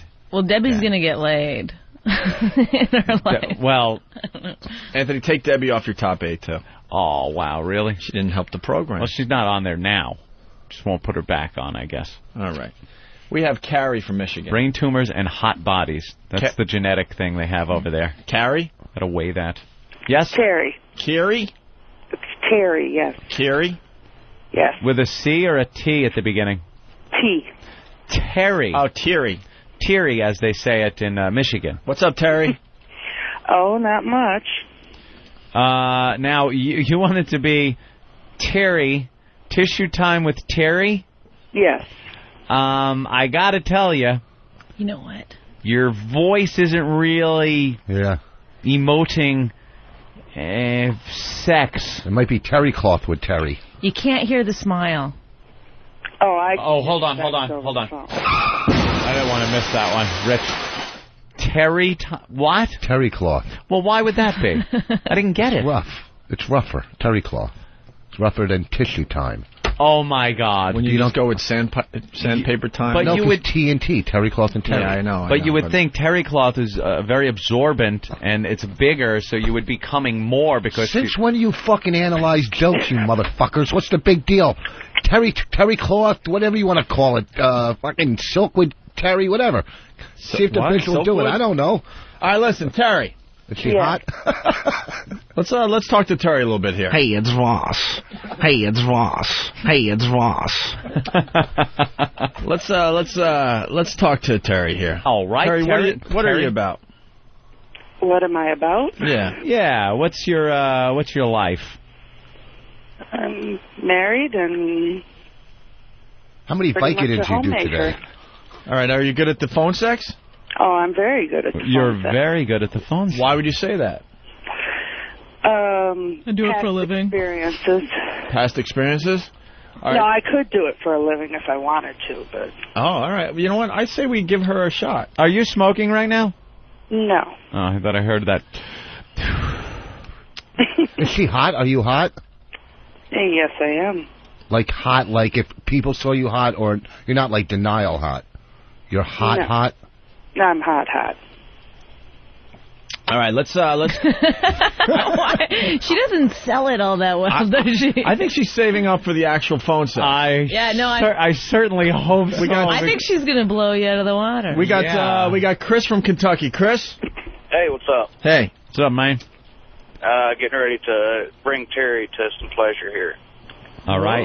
No, I think it's going to be the other way. Yeah, she's going to get you to have to use tissues. Well, now he's got to respond to what she says. This is a phone call on a sex phone line, only done on the radio. That's right. It's a brand new bit. Brand new bit. You're hearing it for the first time. Never been done on radio before. On satellite radio. I believe. First time. Tissue time with Terry. That's right. And Chris, you've had phone sex with girls? Oh yeah. Mm-hmm. All right. He's lying. And Terry has given phone sex? Oh yes. Terry, you know how this works? Yeah, Terry, are you naked right now? Yes, I am. Just got out of the shower? No, I just got up. Are you going to play with yourself too, Terry, or are you just going to talk? Oh, I'll play with myself. Well, that's how it works. Yeah. Phone sex line. The girl plays with herself, talks about how she's playing with herself, asks the guy what he's doing. She's going to be talking about her nudity. Right, and what she's doing to the guy. Big fat vag. What she wants the guy to do. The guy talks about what he wants her to do.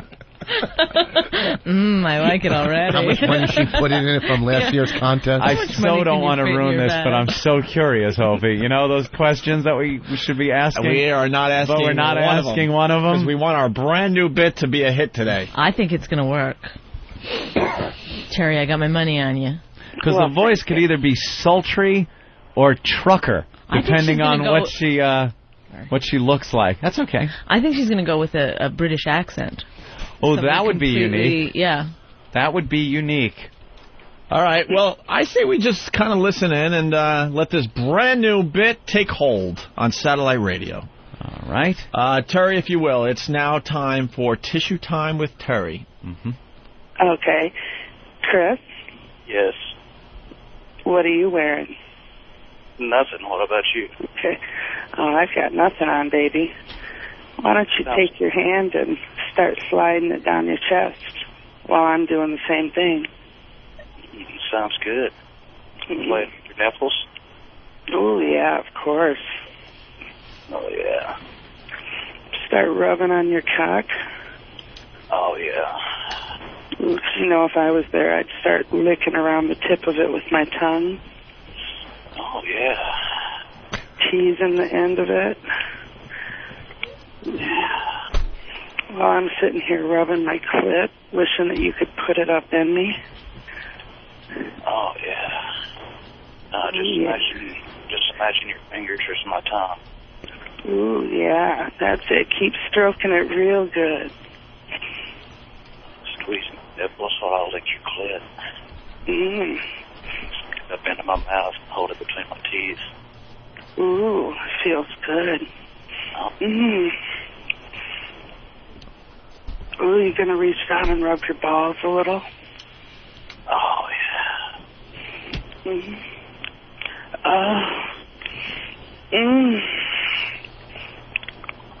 Ooh, that's making it feel good. Oh, feel really good as you sit on my cock. Ooh, yeah. That's it. Keep stroking it for me. Oh, yeah. Ooh, make it feel like I was sucking it in and out all the way down the shaft, real slow. Oh, Terry. Ooh, I like the way that sounds. You like the way what sounds? Ooh, I like the way you sound. I like the way you sound. Well, I can tell it's making you feel real good. Oh, yeah. You gonna lick my pussy a little more? Oh, I'll lick your pussy all day, baby. Ooh, that's it. I like that. You got hairy pussy? Oh, yes. Oh, I like a good hairy pussy. I love to have your tongue up there looking at my clit while your fingers up inside me fucking me. Oh, yeah. Push my chin up against your pussy with my thumb. Oh, I'll finger fuck your pussy. Ooh. 2 fingers sliding in and out. Oh. Just using my lips to spread your lips apart. Oh, you're gonna make me come. Oh, tilting my head up to make that clit pop out so I can really suck it up in my mouth. Ooh. Between my tongue and my teeth. Ooh, that's it. Oh, then take my finger and crook it up. Stick my finger as deep in your pussy as I can. Ooh. Start doing the come here motion, trying to find your G-spot. Ooh. I want to sit the zero in on your clit, suck your clit into my mouth, and suck your clit just like you were sucking my cock earlier. With my other hands. Keep squeezing on them titties, kneading them and pinching the nipples. Well, now just keep sucking on that cock in and out, deep throating it until I can make it explode in my mouth.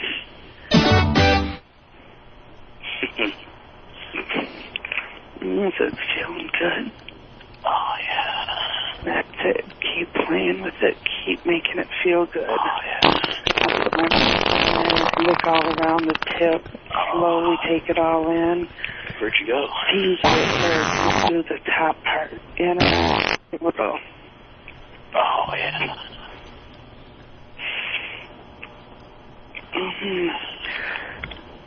Oh, my pussy's so wet.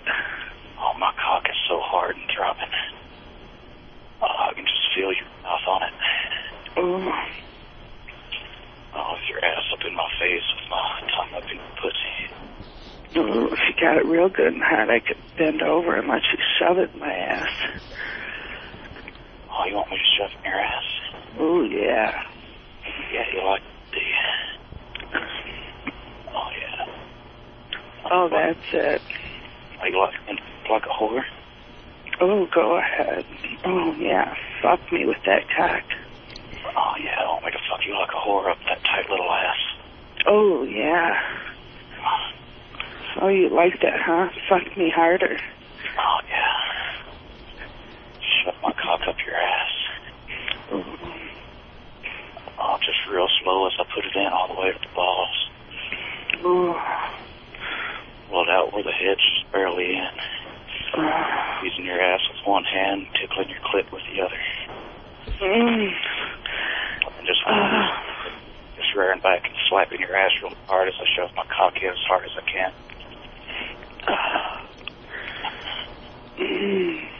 Yeah. You like that cock up your ass, don't you? Oh, yes. Oh, beg me for my cock up your ass. Oh, yes. Once you got it in there, just start fucking me with it. Oh, slam it in and out of me until I make that cock explode. Oh, yeah. Oh, that's it. You gotta ask Terry. What? Oh, just say, Chris, please fuck my ass. Oh, Chris, please fuck my ass. Oh, Chris, come on, fuck me. Oh, yeah. Fuck me harder, Chris. Oh, yeah, I'm pounding that ass, baby. Oh, yes. Squeezing your hips, smacking your ass. Oh, don't stop, Chris. My balls slapping against your pussy as my cock fills your ass. Yeah. Oh, yeah. Oh, yeah, you like being my dirty little whore, don't you? Oh, yes. Oh, yeah.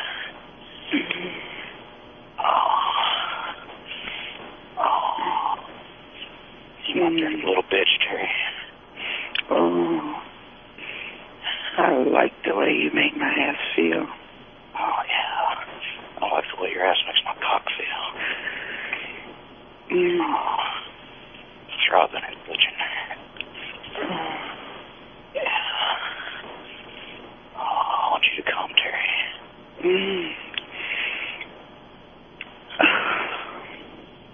Oh, you gonna come?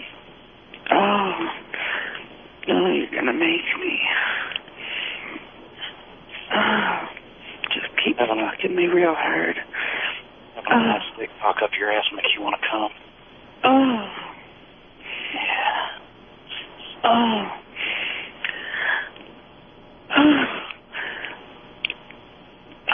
2 or 3 fingers up your pussy. Just pounding your ass. Oh, yeah. Opie and Anthony Party Rock! All right, there you have it. The first installment of Tissue Time with Terry. Oh, Jesus, he's still going. We got to finish with him. All right, I guess we got to finish him off. He was almost ready for the money shot. Who's going to do it, Rich? You have experience with this. Deep in my ass. Yeah, you're fucking my ass, and my teeth fly out of my head. Don't mind the bag of garbage over my shoulder. All right, they're both gone. Well, you know, for the first time, that's not bad, Anthony. It's our brand new bit, Tissue Time, with Terry. I thought that was pretty good. A lot of people saying Terry sounds like B. Arthur, though. B. Arthur. That could be a problem with Tissue Time with Terry. Jason in Long Island, what's up? That sounds like fucking B. Arthur giving phone sex. Yeah. Holy shit, Rich. Chris, when is your fucking appointment with Dateline? Christ. Yeah, a hot chick will make that work perfectly. Yeah. Someone's suggesting it sounded like Tissue Time with Terry Schiavo.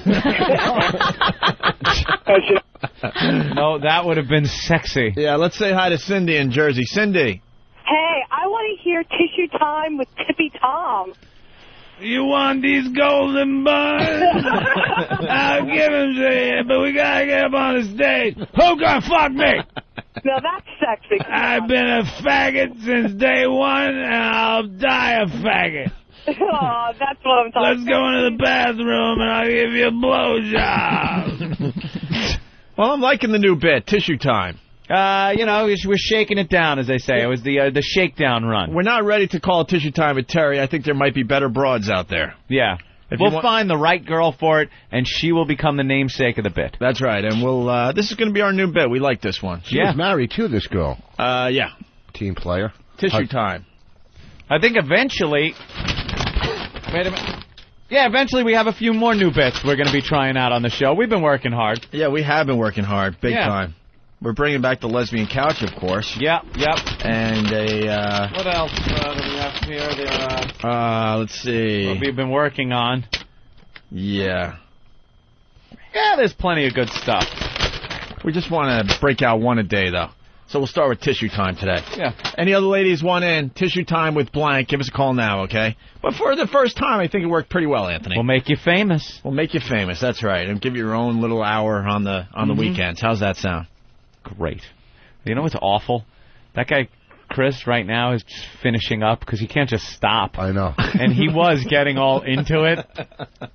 And he's got to look at it like laying on his stomach. He was still on the phone with us with a rod in his hand, all awkward. Like, that was fun. But so somewhere in ass-fuck Alabama, this guy is just jacking. And he was into the ass, wasn't he? Tell me, beg.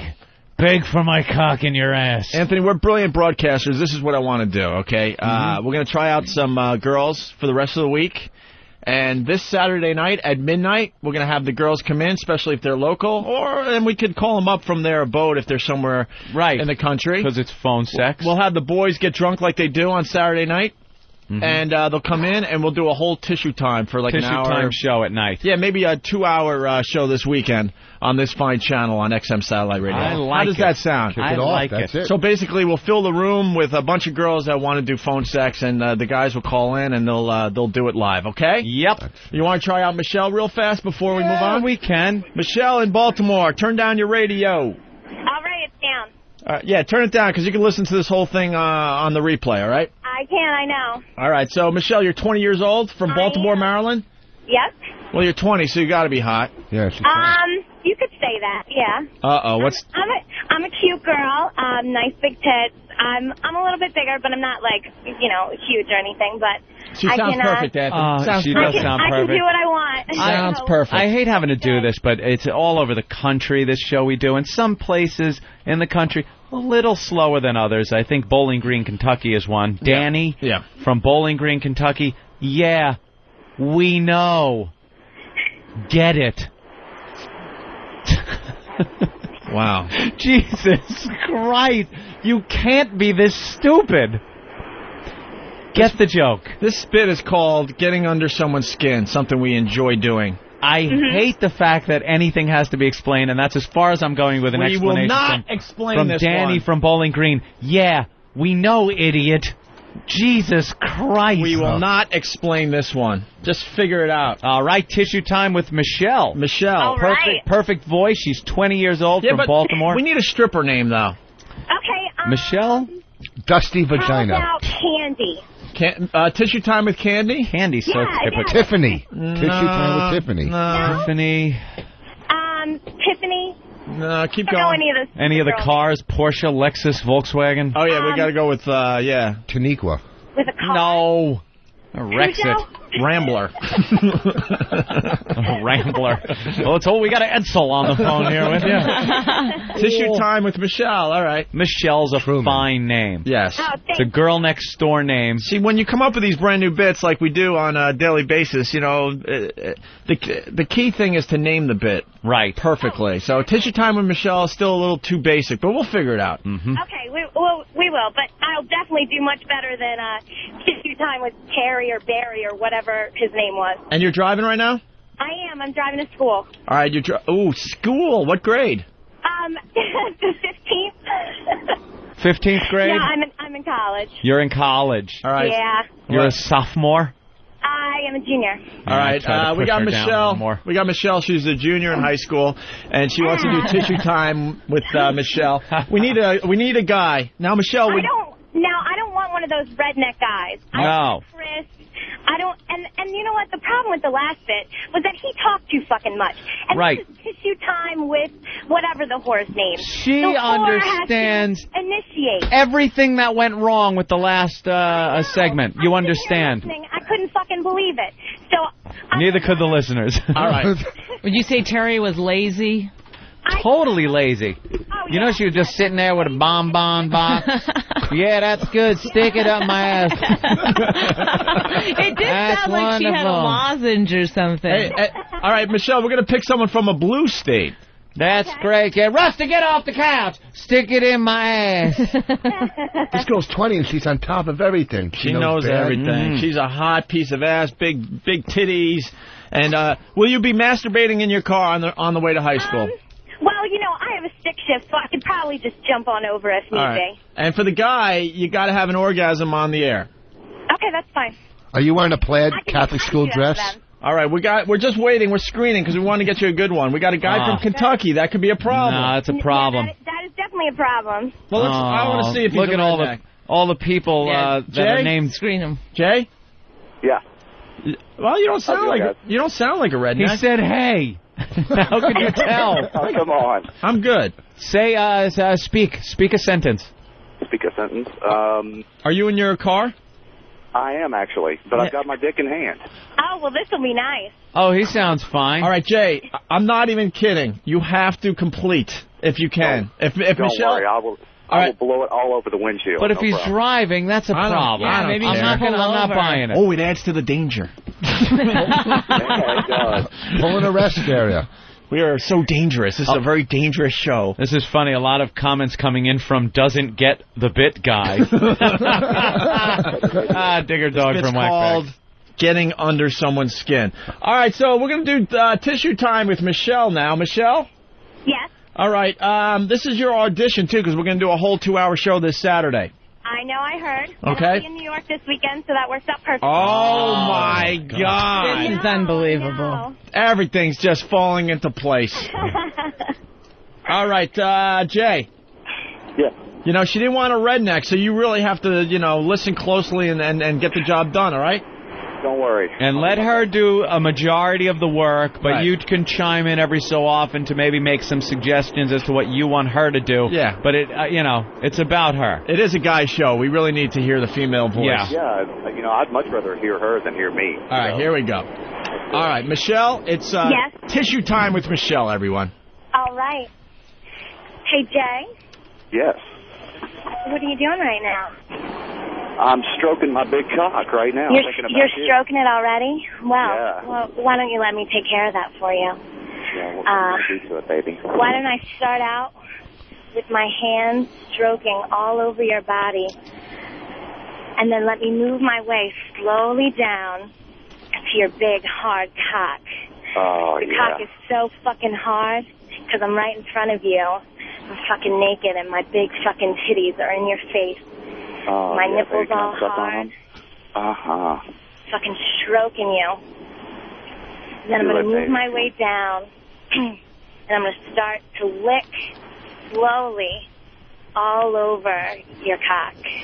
I'll lick up and down, and I'll play with the head, and then I'll start to go down to your balls. And then I'll put your balls in my mouth, and I'll stroke your cock with my hand. Do you like that?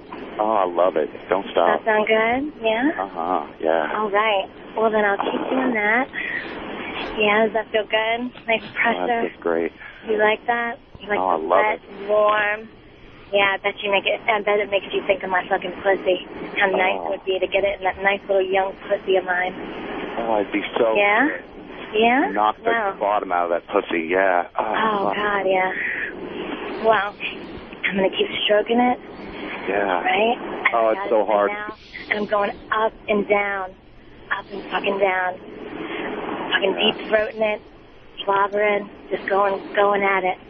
Yeah, get it real wet, baby. Yeah, no problem. No problem. As wet as my fucking pussy is.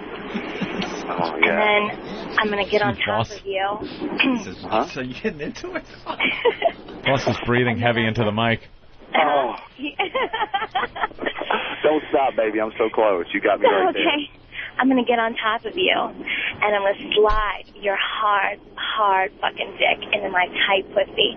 You know, because I'm only 20 and it's nice and tight and And my wet. big cock's going to fill that pussy up. I Oh, know it God, will. yeah. Oh, God, yeah. And I'm going to... and then I'm going to slowly slide up and down on your fucking cock. Going faster. Faster.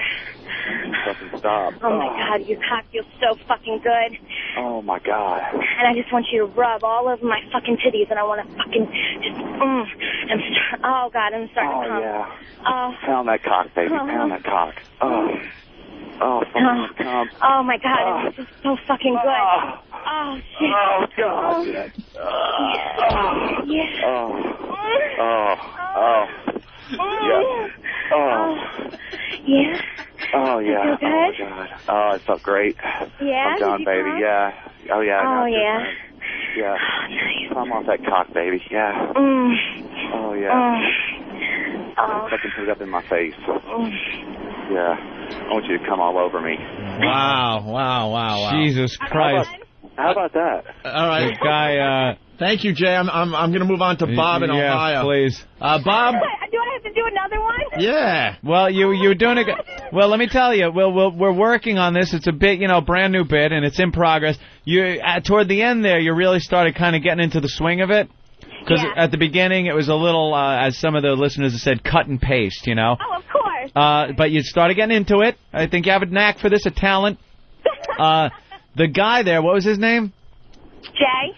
Jay, at the beginning, sounded a little like he was sitting at a PowerPoint presentation. Yeah. Really not much energy there and stuff. But I guess he finished up well with a money shot there. She got much better as it went along. Yeah. Much better. Yeah. And Bonnie, yes, female point of view? I don't know Any tips? anything about phone. I really would not be good at it or anything, but just from hearing the 2 phone calls, I think keeping it present would be, instead of saying I would do this to you, just be like, I am doing this. Or say, yeah, I'm going to do this. Yeah, that doesn't work. It's like, now I'm, or I'm... I want to imagine that it's happening right now. As it's happening, not something you're going to do. You have to speed it up a little bit. Because you can't draw it out, Right. So it's hard. But like instead of I'm going to suck your cock or I'm going to, take your cock in my... you got to say like, I'm grabbing your cock. That's right. Things like that. I love this with the cock. I love this brand new bit, and I need this is a great bit. I need some help from the pests of this fine program. Yeah. I think all of broadcasting needs to know about this bit. This fine bit we have come up with today. I think you need to hit the media outlets and tell them that we're doing this fine bit. It's not every day that a benchmark bit is born on the Opie and Anthony program, and I think the pests just need to, spread the word out there. Exactly. To maybe the trade magazines and John Minnelli at the Post, and I don't know, maybe other broadcasters, so they know that this bit is already being done. Okay. Right. All right. You want to try another one, Michelle? All right. All right. It's Bob in Ohio. Bob. Hey, what's up, guys? Oh. Can we change your name, really? Oh, yeah, Bob. Yeah. Bob. Carl? How about... No. Ooh. Yeah. Carl. How about... Wait, maybe Bob has a nickname. Bob? Ira. Ramon? No. What names do you like, Michelle? Mike is good. I like Mike. That's a Mike. nice good name. All right. Hey, Mike the rookie. All right, Mike. Call me Mike, you dirty bitch. What? Call me Mike, you dirty bitch.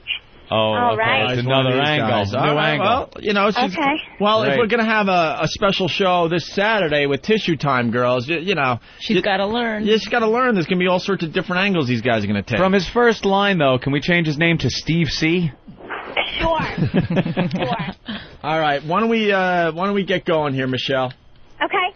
No problem. Bob, when you hear Mike, that's you. Mike is you, Bob. All right? All righty. And you could add to it, but let Michelle do most of the heavy lifting. Sounds good. All right. We want to hear the female. Let's go, Michelle. It's Tissue Time with Michelle. All right. Hey, Mike. Yes. Are you there? Yes. All right. Why don't you tell me what you want, baby?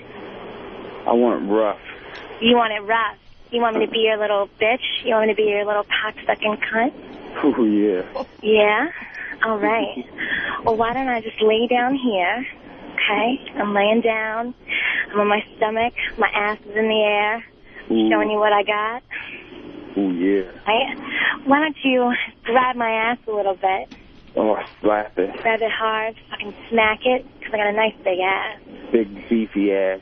Yeah, man. Yeah. God. And why don't you get on the bed? Yeah. Let me feel your cock behind me. Oh, yeah. Let me feel how fucking hard your big fucking cock is. Right up the Let me spread feel of it your right ass. on my ass. Yes. Oh, God, I can feel it. Oh. Yeah. I'm going to spit on the head of it. Yeah. Why don't you slide that right into my wet fucking pussy? Yeah, put it in. Oh, God, I can feel it. Oh. How's that Why don't you feel? fucking grab my hair and fucking slam me? Smack my fucking ass like the dirty little bitch that I am. Oh, yes. Fuck me harder. Come on, Mike. Come on. Come on. Oh, fucking slap me and grab me. Oh, yeah. Come on, Mike. Hoo-hoo. Hoo-hoo, Mike. Come on. Hoo-hoo.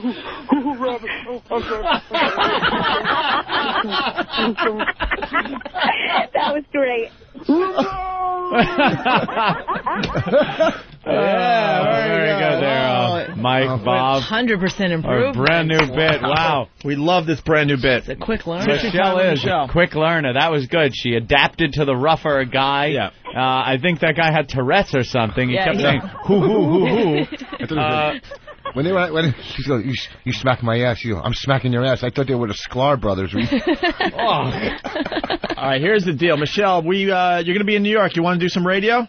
Sure. This is what we do. All of a sudden, you're like going to be a radio star. This Saturday night at midnight, we're going to do Tissue Time with Michelle and other girls. Okay. Any other girls out there that want to do Tissue Time, give us a call right now. If your name is Michelle. All right? Oh, we got Amanda from Michigan. I think she wants in. Michelle, hold on the line. We're going to give you some info, all right? Okay, sure. There goes Michelle. A ton of guys want to do Tissue Time. We got another girl that wants to try out to do to be one of the Tissue Time girls. Yeah. I think we should take a break, take a leak.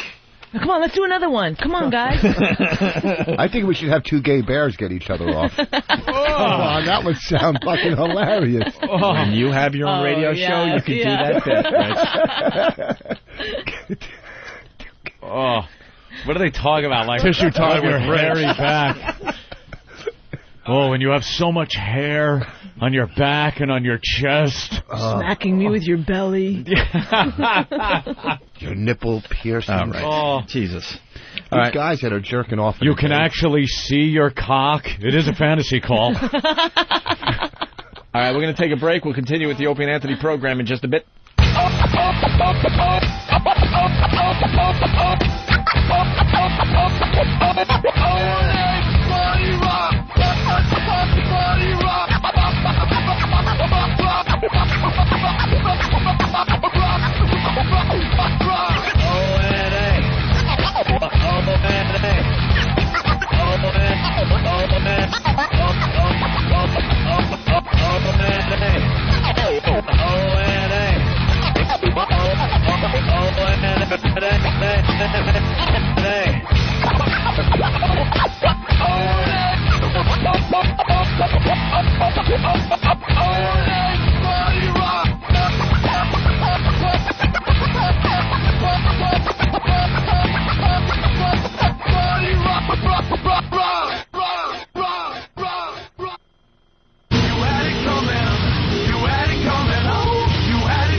We're back with the Opie and Anthony program. Rich Voss and Bonnie McFarlane in studio. You guys going to be playing the Miami Improv, right? Miami Improv this week and Caroline's Christmas week, the 20th through the 23rd. Very cool.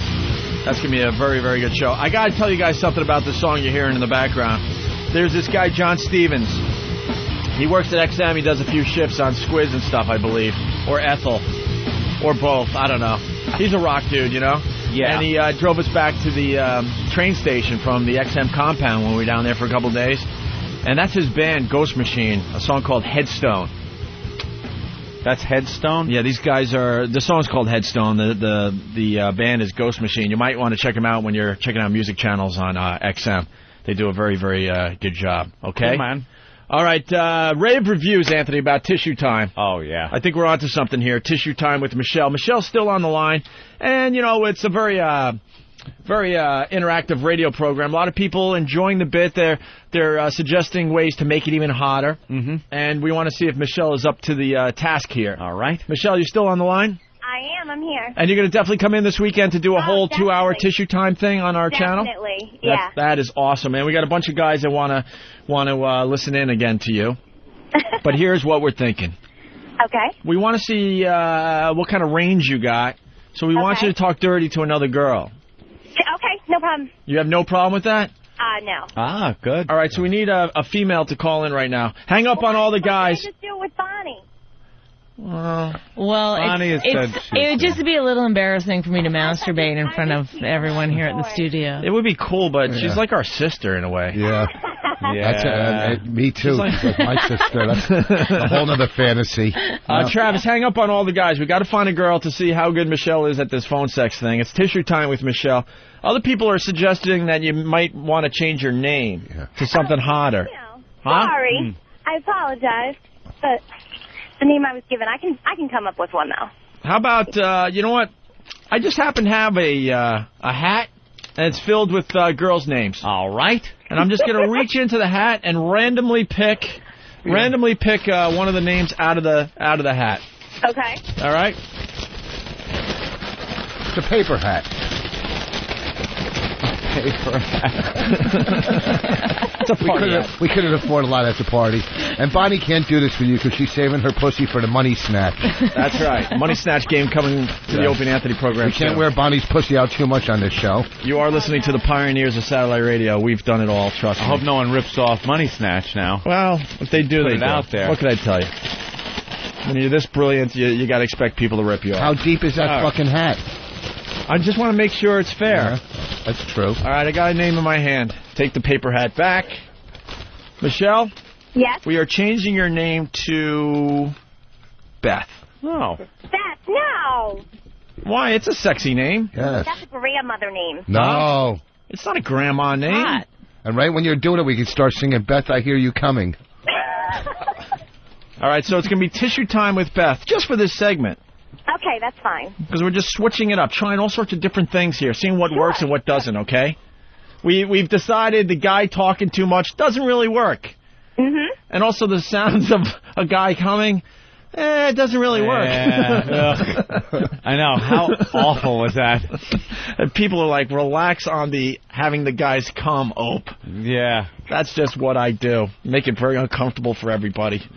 All right, we're looking for a female. So Beth here could do tissue time with Beth. This girl's a trooper. She's great. Absolutely. Well, you know, it's not a big deal. All right. Anything for O&A. All right, Travis is trying to find the right girl as we speak. We have some kind of remix. Stay on the line there, Beth. Okay.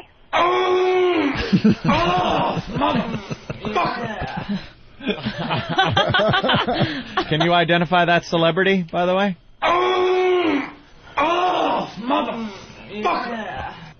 That's a celebrity?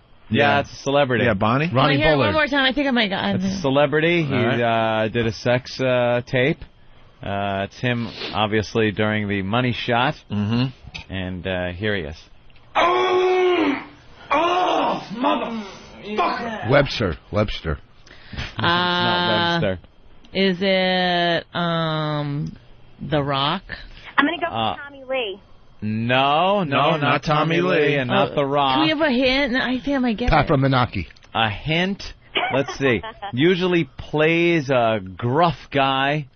Been in a couple of military movies. Oh, Tommy Lee Jones. No. Sylvester Stallone. You got the Tommy right, though. Little hint. Tom Barry. Oh, no. Tommy. No. Tommy Chong. No. Wait, hold on, Tom. It sounds familiar. He was in Saving Private Ryan. That's right. Tommy Hanks. Tom Hanks. No. Tom Hanks isn't... He was in Saving Private Ryan. Yeah. But Tom Hanks. But how would we get... He didn't do a porno, Rich. That would be a little bigger news than this one was. Well, he should dress up like a I'm broad. not saying he's an know. A-list celebrity. I'm saying he's, you'd know who he was. Right. Did he date Heidi? Heidi Fleiss. I don't know his name. Tom Berenger. Tom Berenger. Oh! What happened? You poke yourself in the eye? Beth? No. It makes sense now. What's his Michelle, name? do you know who it is? No, I can't think of it. Oh, now. it just made sense to her. I got Seeing it. Yeah, it is Tom Sizemore. Tom Sizemore. Oh. All right, here's... Didn't he have sex with Paris Hilton? Did he? He claims What a to. guy. Didn't everybody? Here's the problem. Here's the problem we're having right now. There are so many guys calling in to play tissue time with Michelle/Beth. Yeah. That we're having a tough time finding a woman at this moment in Just get one of time. the guys to use the falsetto. Oh, wait, we might have a We're the Stephanie on the chicks. line finally. We might have got one that got through. We're hoping. All right, let's see what Stephanie's all about. Stephanie. Yes. Hi, Stephanie. How are you? I'm pretty good. Do you like our new bit? Yes, I do. All right, it's tissue time with Michelle. My cue from Cleveland doesn't get anything. Are you a lesbian there, Stephanie? I'm actually bisexual. Bisexual, so you would get into a little phone sex with another female, right? Yeah. Okay. Well, I guess at this point, obviously, both girls could talk a lot, right? Oh, yeah. Okay. And we want to see if Michelle's really good at this phone sex thing. So we're giving her... She had the normal guy, pretty much. Then she had the guy that was a little rough, wanted a little rougher. And now we got Stephanie on the line, who's a chick. Isn't it strange how tissue time with Robert Reed would be totally different? Just be like him on the phone sniffling and blowing his nose and calling a friend. All right, Michelle. Yes. Okay, we're changing your name for this segment. Beth.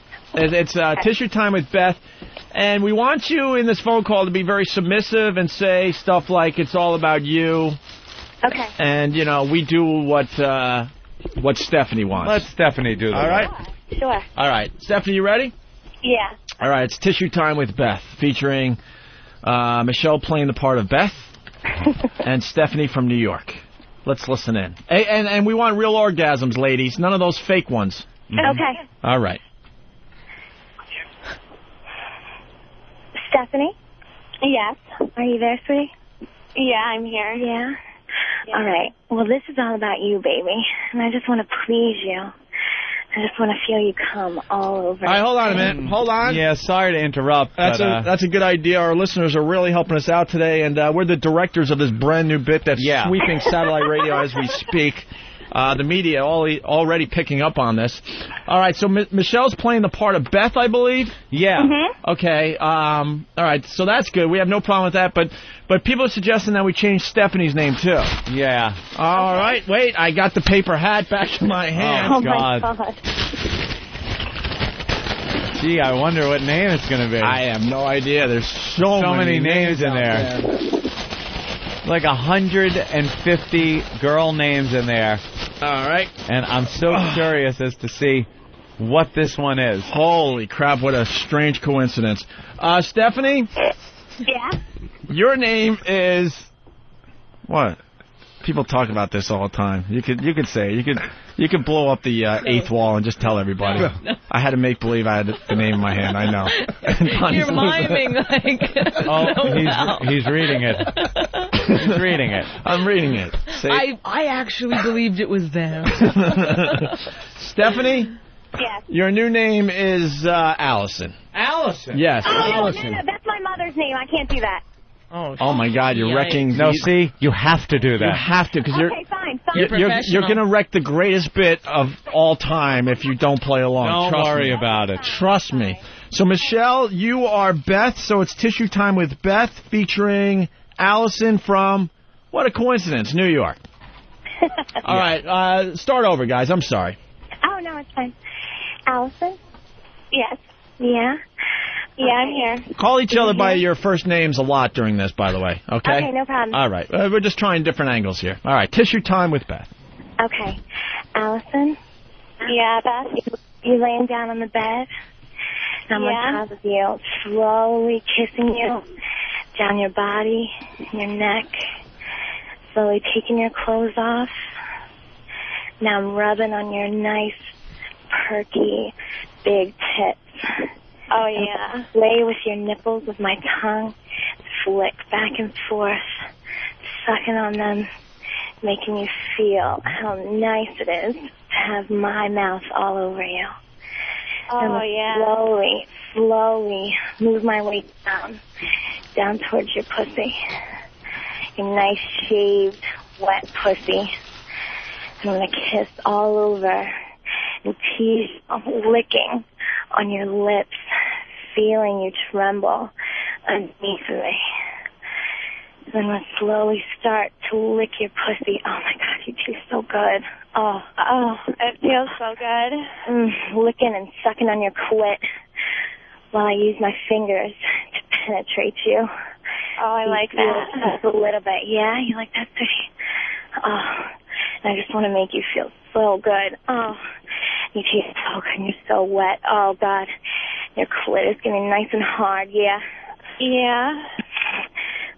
Just licking fast and fast. Oh, God, I can feel it. Oh, And then I'm going to pull out my vibrator.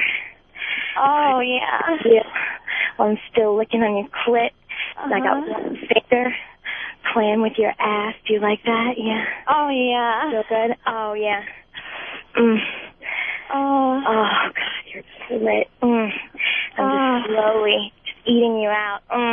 Your pussy is so nice and so fucking wet. I can feel that you're getting ready to come. Oh, yeah. I feel good, Allison. Yeah. Oh, yeah. Allison, tell me how fucking good it feels. Tell me how bad you want to come. Oh, God, that feels so good. Yeah. Yeah. Oh, God. I can feel your clit getting hard. I can feel you getting ready to come. Oh, yeah. Oh, I want you to come for me, baby. Come on. Yeah. How bad?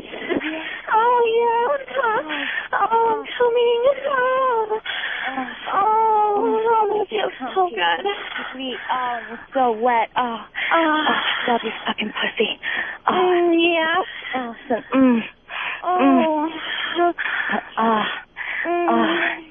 You like the way the vibrator feels going in and out? Oh, yeah. Tongue on your clit? Yeah, tell me how it feels. Oh, yes. Tell me how it feels, Allison.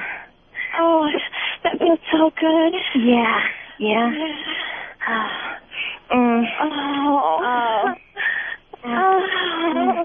I want nothing more than feel you come. Yeah. Yeah. I'm reaching up and grabbing your big breast. Yeah. Give you pleasure too. Yes, please. Oh, yeah. Please, Allison. You want me to play with Please. your My fucking pussy. Come on, baby. Oh, yeah. You want me to lick your pussy? Yes, please. Oh, yeah. Please, baby. Please. I'll circle your clit with my tongue. Oh, yes. And I'll put my tongue deep inside your pussy. Oh, God, yes. And I'll lick up all those juices. Baby. Come on. Oh, yeah. And you taste so good. Oh, my God, your fucking mouth feels amazing. Yeah, Beth. Oh, Allison. Are you going to come in my mouth? Oh, my God, I'm going to come all over your face, baby. Oh, yeah.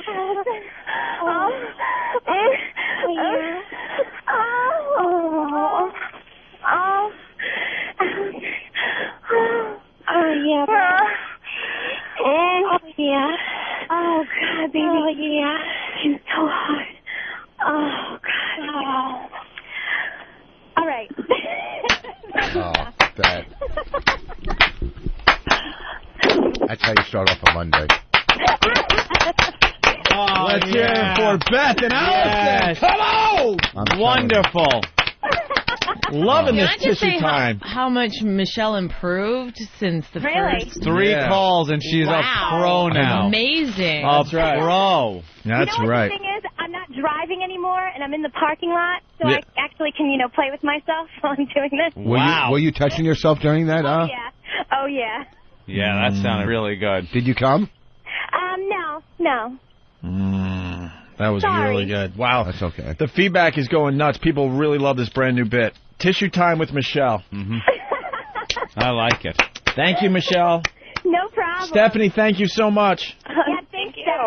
You guys were great. I think we're going to do this new bit a lot in the next few weeks. I know. I'm going to do it later. They're doing it on TV right now. All right. There they go. Michelle and Stephanie. Thank you. Thank you. All right.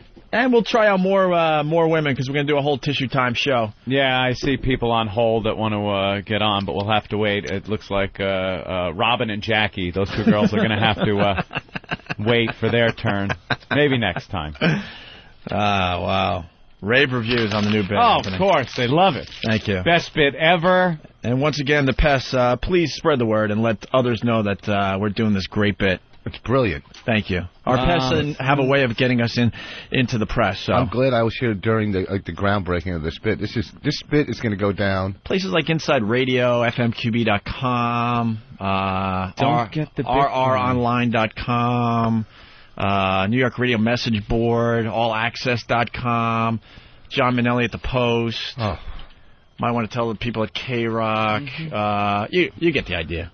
I don't... Huh? So many people that don't get the bit guy. Really? Yeah. That's too bad. That is.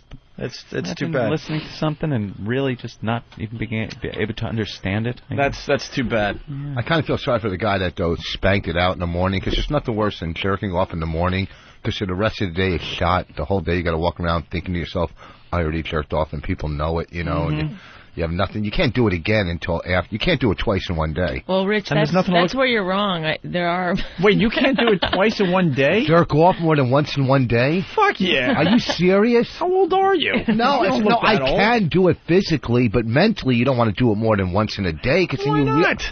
Are you serious? You jerk off more than once in a day? Oh, I'm not really jerking off, but whatever. I can have sex more than once in a day. I haven't proven it yet. You haven't proven it yet. Yeah, because Bonnie just gave you a look. He's holding that gem back, Bonnie. See, like once with Bonnie and once with the garbage man doesn't, that's... Yeah. All right, sure, technically it's twice, but... it's, I don't know. Let's go to Melissa in Philly. Say hi to Melissa. Hey, Melissa, what's up? Hey, guys. How you doing? Real good. Good. I was just calling to say thank you. Why? I'm at work today, and I had to run out for a minute, and I turn on my satellite, and I find myself touching myself on behalf of Tissue Time. People are loving Tissue Time. That's the whole idea of the bit. Giving us, our faithful listeners, some pleasure out there. Yep. Yeah, and I'm thinking work sucks, and I have to go back to it, but suddenly I really don't care. It's all okay. See, that's why this is such a great radio show. Thank you, Melissa. Thank you, gentlemen. Thank you. All right, and they're coming in like crazy. Greg in California. Greg? Hey, this bit is just astounding. Why hasn't anybody in radio done this before? We pride ourselves on working hard and coming up with bits that are original. That's right. And fun for the listeners. That's right. And I think we hit a home run with this one. And unfortunately, I think this is one of those bits that is so good that it'll be ripped off all over the country, but at least people will know who did it first, So. Oh, that's awesome. It's given me such a rod this morning. I love it. Oh, cool. Thanks, Greg. Well, I don't know if the rod part's cool, but I'm glad that you're happy. Punch it out. All right. There you go. Anthony, we got a puke remix from the eggnog drinking contest. Oh, Bonnie just took the headphones off. I saw that. A puke remix. Yeah, they're starting to come in. People are taking the puke sound effects and they're doing some stuff with it. A guy named Joe. We don't even know if this is good. I hope so. Because, Joe from Bound Brook, New Jersey. Let me tell you something. Yeah, I used to live there. I used to have a place in Bound Brook. Drew Boogie has set the bar pretty high for anybody that attempts to do a remix. He's a genius, and I can't wait till he gets a hold of some of the puke audio and makes his remix. But in the meantime, we'll suffer through with an amateur. All right, let's listen to this. Let's hear.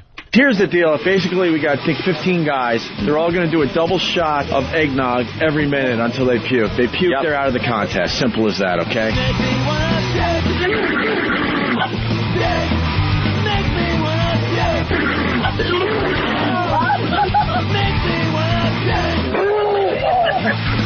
Dude, there's snot and eggnog coming out your nose.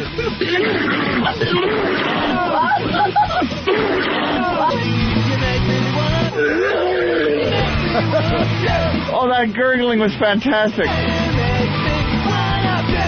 Some of the best puke audio I've ever heard. Ever.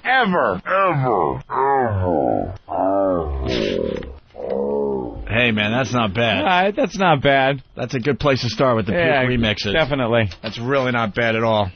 Good job there, Joe, from Bound Brook, New Jersey. All right, enough. We know we're great. Andy, New Hampshire? Pull something else out of your ass. That whole Tissue Time is classic. Oh, thank you, Andy. I greatly appreciate it. Hey, you know what? I just found this video online, the one with the T-shirt on the street and you guys yelling at the guy. Oh, yeah. That's some funny shit right there. Oh, cool. Oh, that video's up on opieandanthony.com when we're yelling at the janitor and stuff? I didn't find it on ONA. I found it on another scab site, but I just happened to see it, and I heard the voices. I'm like, I know who that is. And then you guys yelling at him, and that was funny. And the janitor... what website? It up. I think it was like GeckoGKKO.com. Okay. I found it on there, and I'm like, oh, I never heard that one before.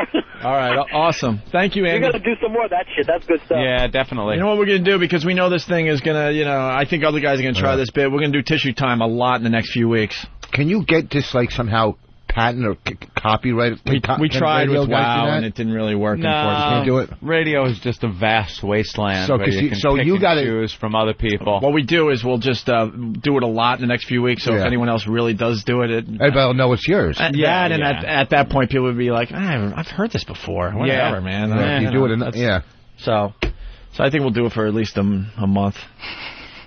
I'm getting my bumper stickers copywritten. My new I Know the Struggle bumper stickers.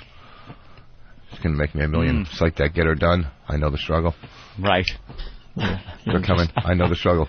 You're just brilliant, Rich. I'm telling you. It scares me. But you go into Kmart and you see I Know the I Know the Struggle T-shirts in Kmart. You'll see. All right, we'll see. My brother could design the shirt for you. Really? He's a great graphic artist or whatever. Oh, cool. We got Opie and Anthony T-shirts for sale for Christmas on opieandanthony.com if you're looking for that special gift. Is it a Christmas-type shirt? No, Christmas not really. themed? No, just a bunch of our shirts are available, and you can buy them in time for Christmas. That's a good idea. If you're looking for a present for someone that's a fan of the show, go to opieandanthony.com. Remember we had Dennis Leary in here? Yes. And he had his band, and they sang, and it was great. We had a lot of fun. Mm-hmm. And he was doing that Christmas special on Comedy Central. Yeah, I guess that's running, 1,000 times on Comedy Central. I finally took a peek, and some funny stuff is going on that special. You got to check it out. Yeah? Yeah. Real funny stuff. I just want to play a clip from the show. It's William Shatner. He got William Shatner to do a little bit for the show. Yes, he did. And you know how every year you get, letters to Santa? Oh, is this the video? See if it is. All right. Sorry. Letters to Santa and stuff. Well, William Shatner sits down in front of a bunch of kids that aren't appreciative of their Christmas gifts and sits them down and starts reading some letters that Santa got. Some letters from some less fortunate kids. Less fortunate children, yes. So it was a very serious part of the Christmas special. So here's William Shatner sitting down with the kids and reading some letters to the kids. Dear Santa, my village was bombed and we live in a refugee camp. The only thing I want for Christmas is an end to all suffering and for everyone in the world to stop fighting and get along. Fatima Hishman.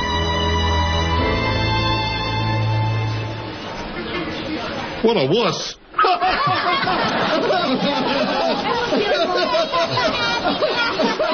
Read another one. All right. Dear Santa, my dad lost his job, and our entire family lives in an abandoned Mazda Navajo. We all have TB. We have to wear clothing we've stolen from other homeless people.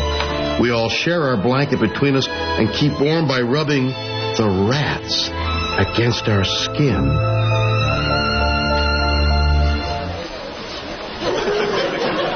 So at least they have pets. What losers!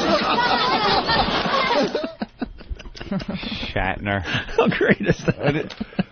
He did this on his special? Yeah. That's funny. They got away with a lot of stuff, man. I love how you get a hold of William Shatner and he'll do anything. Yeah. These days. Shatner, we need you. We're doing a song and we want, you to sing on it. Okay. Yes, I'm there. Well, he's one of these guys. I want you to do a special. Sorry, go ahead. No, that's it. We want you to sit down and read some Christmas letters there.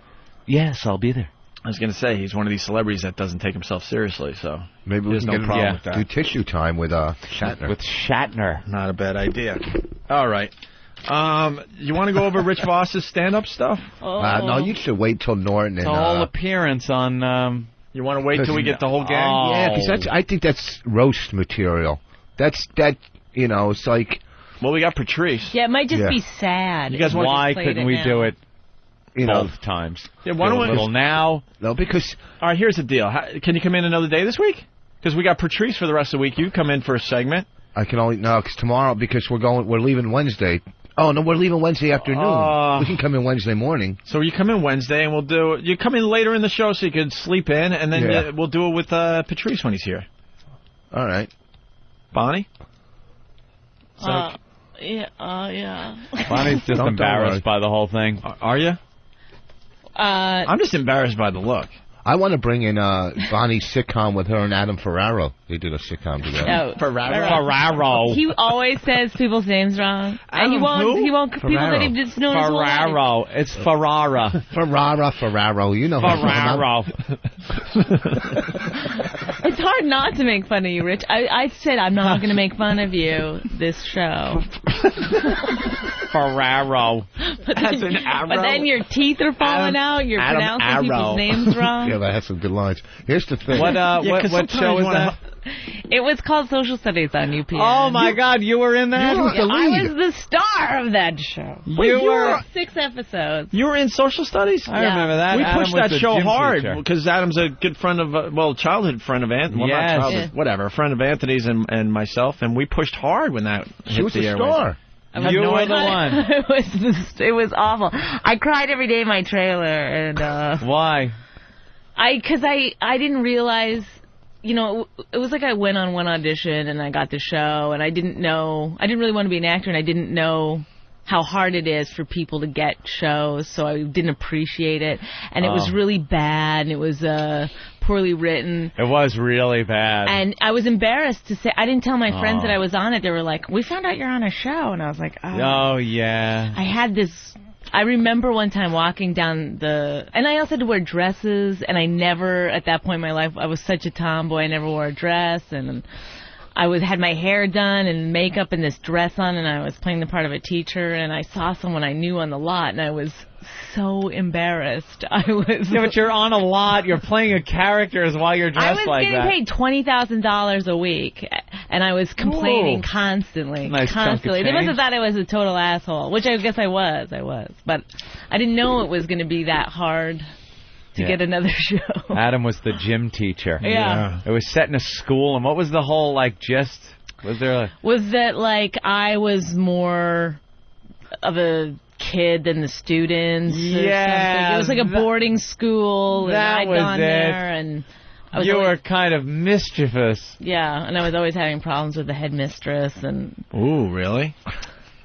Yeah, I mean, just... Any, did that lead to anything? Phone sex? No. Did you, during photo shoots, you were giving the finger? Oh, and during this is how immature I was. During photo shoots for press, to do press, I would try to give the finger in every picture somehow. So it was kind of in there?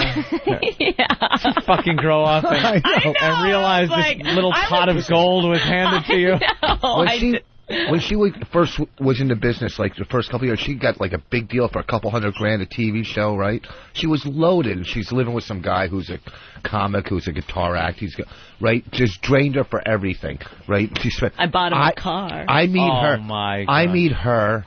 She doesn't have a fucking TV. She got the broke body. She doesn't have a TV, a VCR.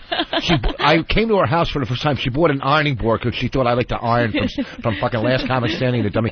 And I got to get the broke Bonnie, all right? I get the broke Bonnie. Yeah, but you know what? I had a sense of self. Oh, you had earned your bones, man. That's right. But she has a sense of humor. But on the show... You don't have a dime one from that shit, do you? No, You saved nothing. When all the money ran out, I left the boyfriend. I finally figured it out, left him, and started scraping my way back. He never paid one... I lived with him for 5 years. He never paid 1 month's rent. Tell him about the birthday or Christmas present. Oh, you gotta tell this is great. Okay, it's so funny. This is when I started to figure maybe... Uh-oh. He was not a good gift giver, and... Well, first of all, I had a little kitten that I'd found on the street, and I fell in love with it, and I that always makes a boyfriend tried happy. to get this cat to come back to health, but, after 4 months, I took it to vet after vet, I couldn't. They said, you have to put your cat down. And it was awful, so it was horrible, and so my boyfriend, he used his credit card to pay for that, because I couldn't. It was the one time he paid for anything. I couldn't do it. I was a blood wreck. money. Yeah. So 2 or 3 weeks later was my birthday, and he didn't get me a present. And I said, no. You didn't get me anything for my birthday? He goes, oh, I had your cat put to sleep. How do you wrap that up with a bow? What a creep. Boy, it wasn't a tough act for me to follow. Yeah. Jesus Christ. And, also I blow a guy by the garbage can. Big deal. At least I get her present. That Chia Pet is looking really good now, huh? Yeah. I put your cat to sleep. You must have looked like a knight. Sweeping her off her feet after that. What a creep. Wow. Yeah. And then I left shortly after that. Yeah, shortly? Not right then and there? I know. That's great. All right, we have the NAB spots. We should get to a few of these. Yeah, see what their big major malfunction is with satellite radio. Well, commercial radio, regular radio, terrestrial radio. It's been called all those things. Very scared about satellite radio. It shit. Satellite radio, obviously, taking off. Mm-hmm. It's simple as that. It's taking off, and they're scared. So the NAB, the National Association of Broadcasters, got together and they got a huge ad campaign, basically telling people you shouldn't have to pay for it. Right. Just playing right into our hands. They do this. They go to every political thing whenever a committee gets together to regulate radio in any way, shape, or form. The first thing they do is get up and start whining that, well, they don't have to do it. Satellite doesn't have to, so why should we? And if you say we have to, then satellite should have to also. Right. No, doesn't work that way. People pay for this. People pay. I know it's very hard to believe. People are paying for this program. And the biggest mistake these guys are doing, and they're supposed to be, the most intelligent broadcasters out there. Yeah. They're turning more people on to satellite radio because the reality is more people don't know about satellite radio than do. Yeah. Even though the business is growing like, leaps and bounds and all those cliches you use. I heard that meeting with Elo, too. There's still more people that don't know about satellite radio. Did he show you their name recognition chart and graph in his office? Here it is. When people are asked, do they know about satellite radio?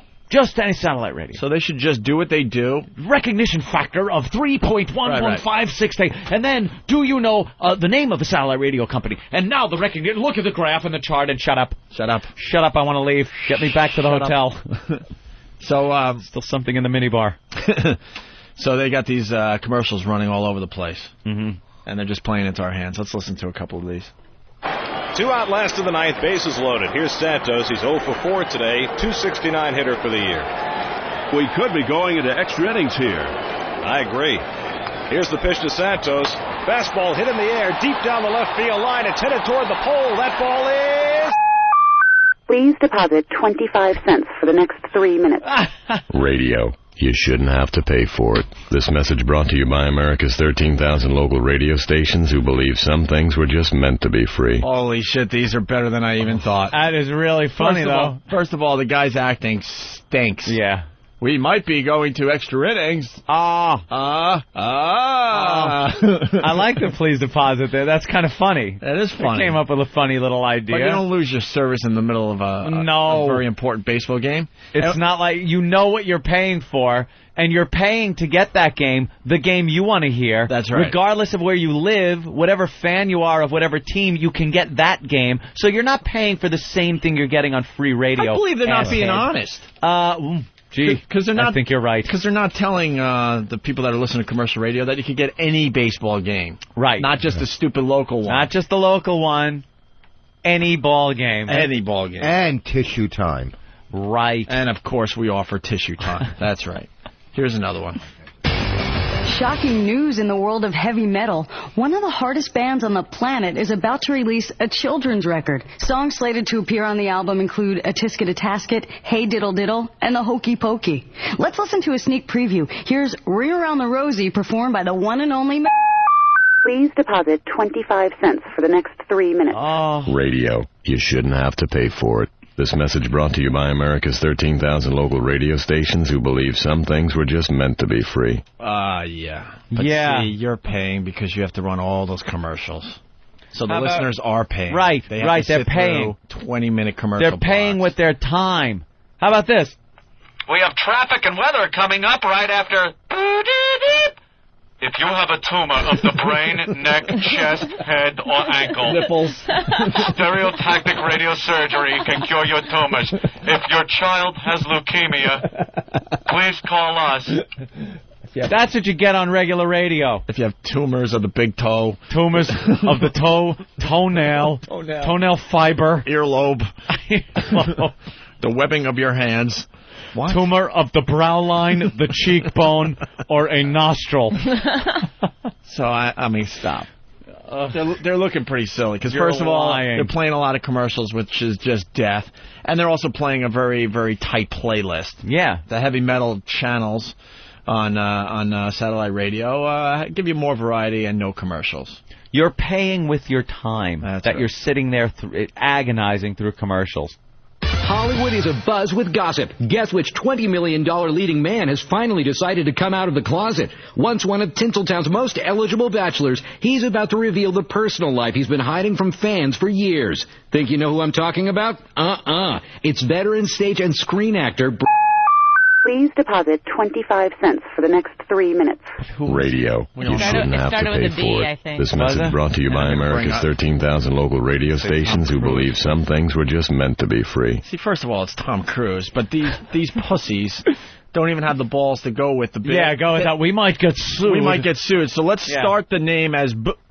So you're thinking Brian. So we don't get sued because Tom's people get in touch with us, and then we're going to get in big trouble. So even though we're putting these spots out to say how cool we are, and that's why commercial radio sucks. They That's don't why take any free. chances whatsoever. We'll say Tom Cruise is a fag. That's right. But they had to go with the... So there's no doubt that they were maybe going to tease you and say it was Tom Cruise. De Niro's good friend, Tom Cruise. Oh, God, these are great. In music news, you'll never believe who was arrested on stage last night for performing a lewd act. It was so outrageous, we can't even describe it on the radio. You might expect this behavior. No, why you can't describe it on the radio? Because it's not satellite radio. Of course you can't describe it on the radio. Stupid idiots. Why would they put that in their commercial? Holy shit. So good we can't describe it. Tommy Lee pulled his cock out and bludgeoned a woman in the front row with it. What dopes? That's what you could say on satellite radio. No beep, beep, beep. No. This is why people are fleeing commercial radio, you dopes. Wait, I got to hear that part again. That's a good one. It's so outrageous we can't even tell you. Well, guess what? On satellite radio, we can give you all the intimate details right after tissue time.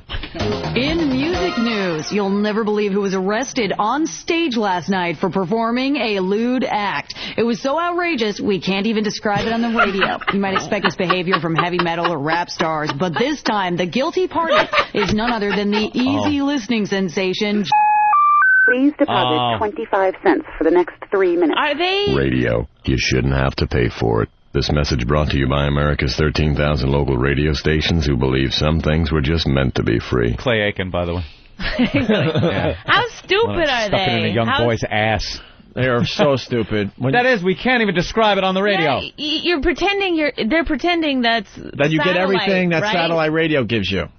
Yeah. That's what they're pretending. They're like, we give you everything that satellite radio is giving you, but it's for free. No, you're not, because you won't even describe the lewd act. They should cut it off after she says we can't even describe it, and then you have the same guy going, but you can hear it on XM satellite radio. But aren't they saying that's XM because then you have to pay for it to hear it? So they don't even get what XM is. No. That's how stupid they are. They're all panicky about it. They're just stupid. We can't even...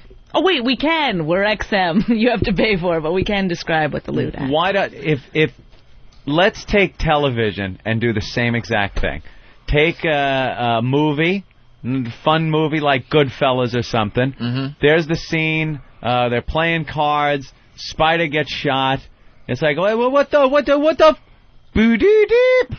All right, you got to pay for HBO, but at least you're going to see the fucking movie the way it's supposed to be shown. Not like they'll show it on NBC. And at this point, I just watch HBO. The shows are just so much better than regular shit. I sat through Jurassic Park on the Sci-Fi Channel. Why do you do that to yourself? Because I'm a glutton for punishment. And at the beginning of the movie, hold on. They let it roll for an hour straight without a commercial, and you sit there, and a commercial comes up, and you go, "Oh wow, there hasn't been a commercial in a long time. This is great." By the end, it's like, "Oh my God, back to a commercial." Yeah. Back to a commercial. But you know, an American movie channel, and there's another one too that late at night they don't put any commercials. But that's still cable. You still have to have cable. Yeah, but they don't put any. But it's weird. But they cut the language out. No, I don't think they did. I've seen on AMC. I've seen Smokey and the Bandit on there, which is ridiculous because isn't it American movie classics? Yeah. And they're showing Smokey and the Bandit. We now serve up a fine classic starring Burt Reynolds. American movie crap. That's why I hate network. Nominated for no Academy. Network. I'm watching Prison Break every week. Critically acclaimed. All right, back to these commercials. They're just doing a horrendous job. They're embarrassing. Taking a quick look at sports, baseball is rocked by scandal as 3 All-Stars have tested positive for a new designer steroid that was previously undetectable. Rather than face suspension, all 3 plan to announce their retirements. No names have been officially released, but sources say they are outfielder Jeff. Please deposit 25 cents for the next 3 minutes. Radio. You shouldn't have to pay for it. This message brought to you by... And how about for your quarter? For your 25 cents, you don't just get that asshole telling you about it. You get the fucking ball players on actually talking about the steroid scandal. You get stars of the game telling you about it. You have Jose Canseco saying how he shoved needles in other guys' asses. Right. That's what you get for the... What are they trying to pull? This is the worst campaign. I swear, I try to have an open mind, and I would give due credit if they came up with an angle that was like, all right, they're kind of defending themselves, and it's working. This is garbage. They're proving satellites point. Yeah. Time for traffic. All right, we have bad news if you're on the road. An overturned tractor-trailer is causing major gridlocks. Cleanup crews are trying to remove the wreckage, and traffic is backed up for nearly 12 miles. If you don't want to be stuck in your car all day, make sure you absolutely avoid Route... Please deposit 25 cents for the next 3 minutes. $4.95. Radio. You shouldn't have to pay for it. I wish I could get I know it's $4.95. All right, look. It always is. If there was a 12-mile backup, at that point you would already know. Yeah. You just would know. And XM has traffic for all the big cities. So if you live in New York City, I could turn on theirs without having to listen to... I have type 2 diabetes, but we go to the North Shore Medical Clinic. You two, it's a family atmosphere of help and support for you and your loved ones. If they have leukemia or cancers of the throat, larynx, inner canal, the eardrum, the coccyx. You have cancer of the coccyx. Elbow cancer? What the? You got cancer in a yam bag? That sounds like an issue. Come to the hospital and we'll cut it out for you. We don't got no special stereophonic surgery. But maybe you can watch me and Force fuck each other in the ass. You're not getting that. No, you don't get that. There is traffic, and you don't have to wait for their time for the traffic. You tune in, it's on a loop. You're going to get it. And I know XM does a wonderful job with the traffic, but I've never been a believer of traffic on the radio. It has never helped me. It is almost impossible to quickly tell you where a traffic jam is. I'll be sitting in traffic that I swear to you should be top priority. Fuck announcing it on traffic. It should be the top story on the news channel I'm listening to. It's that bad. Oh, there's wreckage all over the roadway. And you know the traffic guy gets on and he's like, well, all the bridges and tunnels are clear. Yeah. It's like, why are you announcing what's clear first? How about run through the traffic shit first? Like, oh, my God, Anthony is so inconvenienced right now. Right. He's freaking out. Here's traffic. Remember yesterday? Well, it's the fucking same today. Yeah, all right, so, exactly. But, and the difference, too, is, with regular radio, if you miss somebody like Scott and Todd or two guys, you can't go home that night and hear them again. Right. XM, you get the replay. Replays, You don't have to convince the people that are listening, Rich. Oh, they already know. I'm just agreeing. We're just giving them a peek at what regular radio is trying to do to combat what we're doing. Well, but there's some people that are listening that don't have it. Now I'm gonna. What? We were in the mall. and They were saying how XM was flying off the tables at the mall. Or shelves. It was actually a table. It really was a table. They actually have just tables set up. Yeah. They did have tables. You don't have to help him out, Bonnie. Let him suffer. I've never heard him flying off the tables. Someone did the math here. I'm trying to figure it out.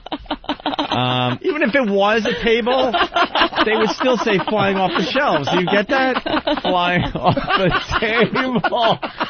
They were flying off the racks. And then she's trying to defend him, saying there was an actual table there. But even if there was a table, you would still say flying off the shelf. Well, there was no table. Selling like hotcakes. You know what I mean? It's just what you say. You're really good at this. Nothing gets past you. I'm a listener. I try to listen. I got to chime in here. They're misrepresenting the price of satellite radio also. All right. Someone brought up XM costs me 0.016666667 cents an hour to listen to, not 25 cents for 3 minutes, which if you paid, your bill would be $5,400 a month for XM. If it's please insert 25 cents for the next 3 minutes, like they're chiming in. It's 0.01 or 1 cent. 1 cent an hour. Right. Is what you're paying. Please deposit 1 cent for the next hour. Doesn't sound as oomph. We got to stick together. You're spending too much money. Just a bunch of dopes in commercial radio. Here's the final one. A weather advisory has been issued for the listening area. Heavy downpours may result in flash floods. I bet it gets while cut wind off. gusts up to 60 miles per hour threaten to knock down trees and electrical wires. When? Once again, a weather advisory has been issued. Authorities urge motorists to exercise extreme caution in the following areas. Oh, Please no! deposit 25 cents for the next 3 minutes. Radio. I have a You penny shouldn't have for to an pay for hour. it. This message brought to you by America's 13,000. I don't know. I'm not going to take a Brought warning to you from a by guy that America. talks like this. Brought to you by America's There's flash 13,000 flood warnings. broadcasters. The following counties. Tsunami alert. This one brought to you by America's 13,000 radio broadcasters. Radio. We're scared shit of satellite radio. That's pretty much what they're fucking saying there. Oh, my goodness gracious.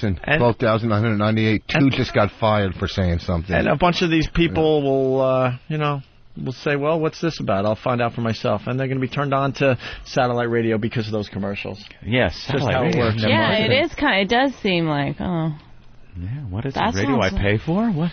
I got to look into it to Some- see just how awful this is. something for the elite? Why? Yeah. I might just like that. All right.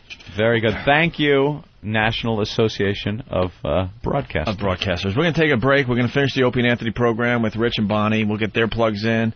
Maybe we'll do one more tissue time with Michelle, our brand new bit that worked very, very well today. You'll be hearing a lot from that bit in the coming weeks, okay? Really? Right. Do you remember from the first Oh. No, I wanted to make sure he didn't jump on you. I thought you were doing a Norton thing where you interrupt Yeah, I didn't know Opie what- as Oh, he's no. going into break. Oh, I'm sorry. I don't know what I'm stops. doing. Norton does that. Go ahead. The first chick, remember when she was, the guy was like, do you have a hairy bush? And she was like, yeah. Yeah. And then he was like, oh, good. Yeah, didn't that kind of ruin it right there, too? Are you an Arab? Had a big hairy We one. had to start somewhere with the bit. You got like a yeast infection. And Now we got that Michelle girl. I like her. Yeah. Tissue time with Michelle might she's work. good. She doesn't have a big hairy bush. No.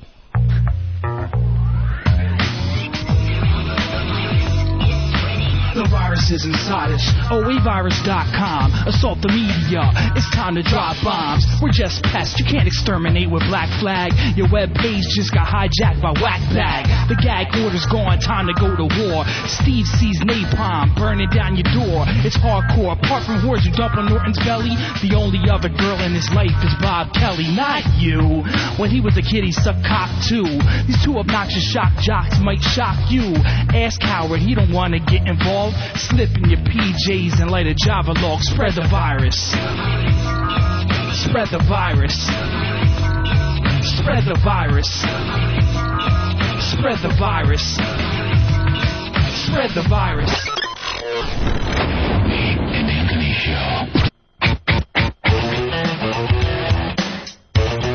All right, we're running out of show, guys. Want to thank Rich Voss and Bonnie McFarlane for coming in today. Not done with our show yet, Harry. Get the fuck out. Ron Fez up next with Harry. Fucking door flies open, and there's Harry with the shit. Like, get done with your little show. Mr. Polo is now yourself. guarding the studio door. Voss and Bonnie will be at the Improv in Miami this weekend. Miami this week? Just keep it at that for now. You're Yeah, going to confuse yeah. everybody. Then we'll do your other plug. Next time we come in. Yeah. Miami Or you Improv. record it, and then we'll play it into spots. We should each get our own plug. All right, go ahead. Miami Improv. Caroline's. See, now you're going to confuse everybody. On the 20th. Miami Improv this week. Yeah, let's start with that. Sticker stop there, too. Sticker stop? Yeah, they're doing a sticker stop. You're on NBC TV. What are you doing with sticker stops? Why not? To get the name out, XM out. Hey, is that him standing by the door? Oh, my God. Who is this? Look at this guy. What is your name, sir? My name is Sean. You're Sean? Yeah, nice to meet you guys. And what are you doing here today? I'm applying for an internship. He's applying for an internship. Opie, look how he is dressed. Yeah. He has got a suit and a fucking internship at Bank of America. It's double-breasted. Who gave you that suit? Frank Nitti or Al Capone? That is some suit. Oh, wow. He's got balls, too. You're going to take that, Rich. Oh, the kid's got a lot of balls. Intern telling you you're not funny, Rich. Hey, he cute the car crash. I wish I had a gun. That's a funny line. That's great. Yeah. Now, why? I don't understand the intern coming in. He's not an intern yet. He's going to be... Or the perspective. Yeah, he's going to be interviewing, right. Coming in with the suit. What was the thought process there? You come in for an interview, you wear a suit. That's what an interview for like IBM, something like that. This is an internship. You're not going to be running the company. You're not going to be like, call for Hugh Pinero. No, but you're here. And I forgot your name already. Sean Kelly, by the way. Sean. Hey, Sean Kelly. I like to call him top of the morning to you. I like to call him the ELO wannabe. ELO wannabe, yeah. You have an ELO look to you. Really? ELOer. ELOer. So we could call you because you're kind of down there, but not very far. Now with the suit. If I get the internship, I want to be wearing a suit every day. You would. Now you have See, to. that's the part I have the problem with. Really? I think if you're... Wait, you would wear a suit every day? No, he said he wouldn't. No, I wouldn't. All right. That's the part I have a problem with. If you're wearing the suit, then if you get the job, shouldn't you then present yourself like you presented yourself in the interview? Well, or else it's kind of like going out with a advertising. girlfriend. The first few months, you act real nice, you buy them gifts, you take them out everywhere, and then after a while, Who told you that? that's it. Kind of like the way he thinks. I like how he thinks. His voice is a little wacky, but I mean, what are you hoping to do with the internship? Parlay it into a career on the air or behind the scenes? I'm more into radio sales? production. Obviously, I don't have the radio voice to be on the... So you want to take Steve's job is what you're gunning for. Basically, yeah. Do you have a suit with flames on it? He looks like that would help. A young Mike Francisco. Let's ask him. Mike Francesa? Yeah, whatever the fuck his name is. Mike Francisco. Oh, God. Holy shit. Francisco. It's Mike and the Mad Dog Show. I'm Mike Francisco. All right, listen. We're running out of show here. Yeah. Would you wear a Boy Scout uniform? No, not like Howie. The Boy Scout salute. Actually, is Howie now one of your top 8, Anthony, in his Boy Scout uniform? I have to check. When I get home, I will be right there and pop him on. All right, yeah. Another man in uniform. If you want to see Howie in a Boy Scout uniform, and it's not photoshopped, that's how desperate he is. He's gonna wear costumes now to get the word out. Well, Mr. Kelly? Yes. Thanks for coming in. Now it could go either way for you, Ron and Fez or our show. I'll be glad either way. Ron you would Fez be glad. Yes. Let's go to Bodog.net. No. Oh, we love the Bodog.net. Do you play poker there, Sean? You like poker? All the time, yeah. I go Every online. guy. Do you All really? men, unless they're homosexual, play poker. You do well? Right. Yeah, not really, but... So you need to learn a little bit. Yeah, exactly. Bodog.net, that's where you got to go. Bodog.net. It's where you go to learn the game. Because a lot of times you could get online, you could shell out some cash, and then you're freaking out because you stink. You're getting used. You're the hack on there that's just everyone's taking your money. Bodog's going to teach you. You know how to bluff, when to bluff, how to bet, tips on hand selection. You might not know. You might have a great hand if you were in position, but it's not good if you're not in position. Don't know what I'm talking about? You got to go to Bodog.net. That's where you're going to learn how to play the game. And then you'll be taking your friends for all their money. And they won't know why. Keep it your little secret. Bodog.net. All the tools you're going to need to make you a stronger poker player. Bodog, BODOG.net. Very good. All right, Sean, good luck to you. Thank you very much, guys. Hey, good luck to ye. Top of the morning. What, do you got a flask in the inner pocket? Yeah. You drunk Irishman? No. My family just own a bar, so... How did you prepare for this special day? Got a suit. Got a suit.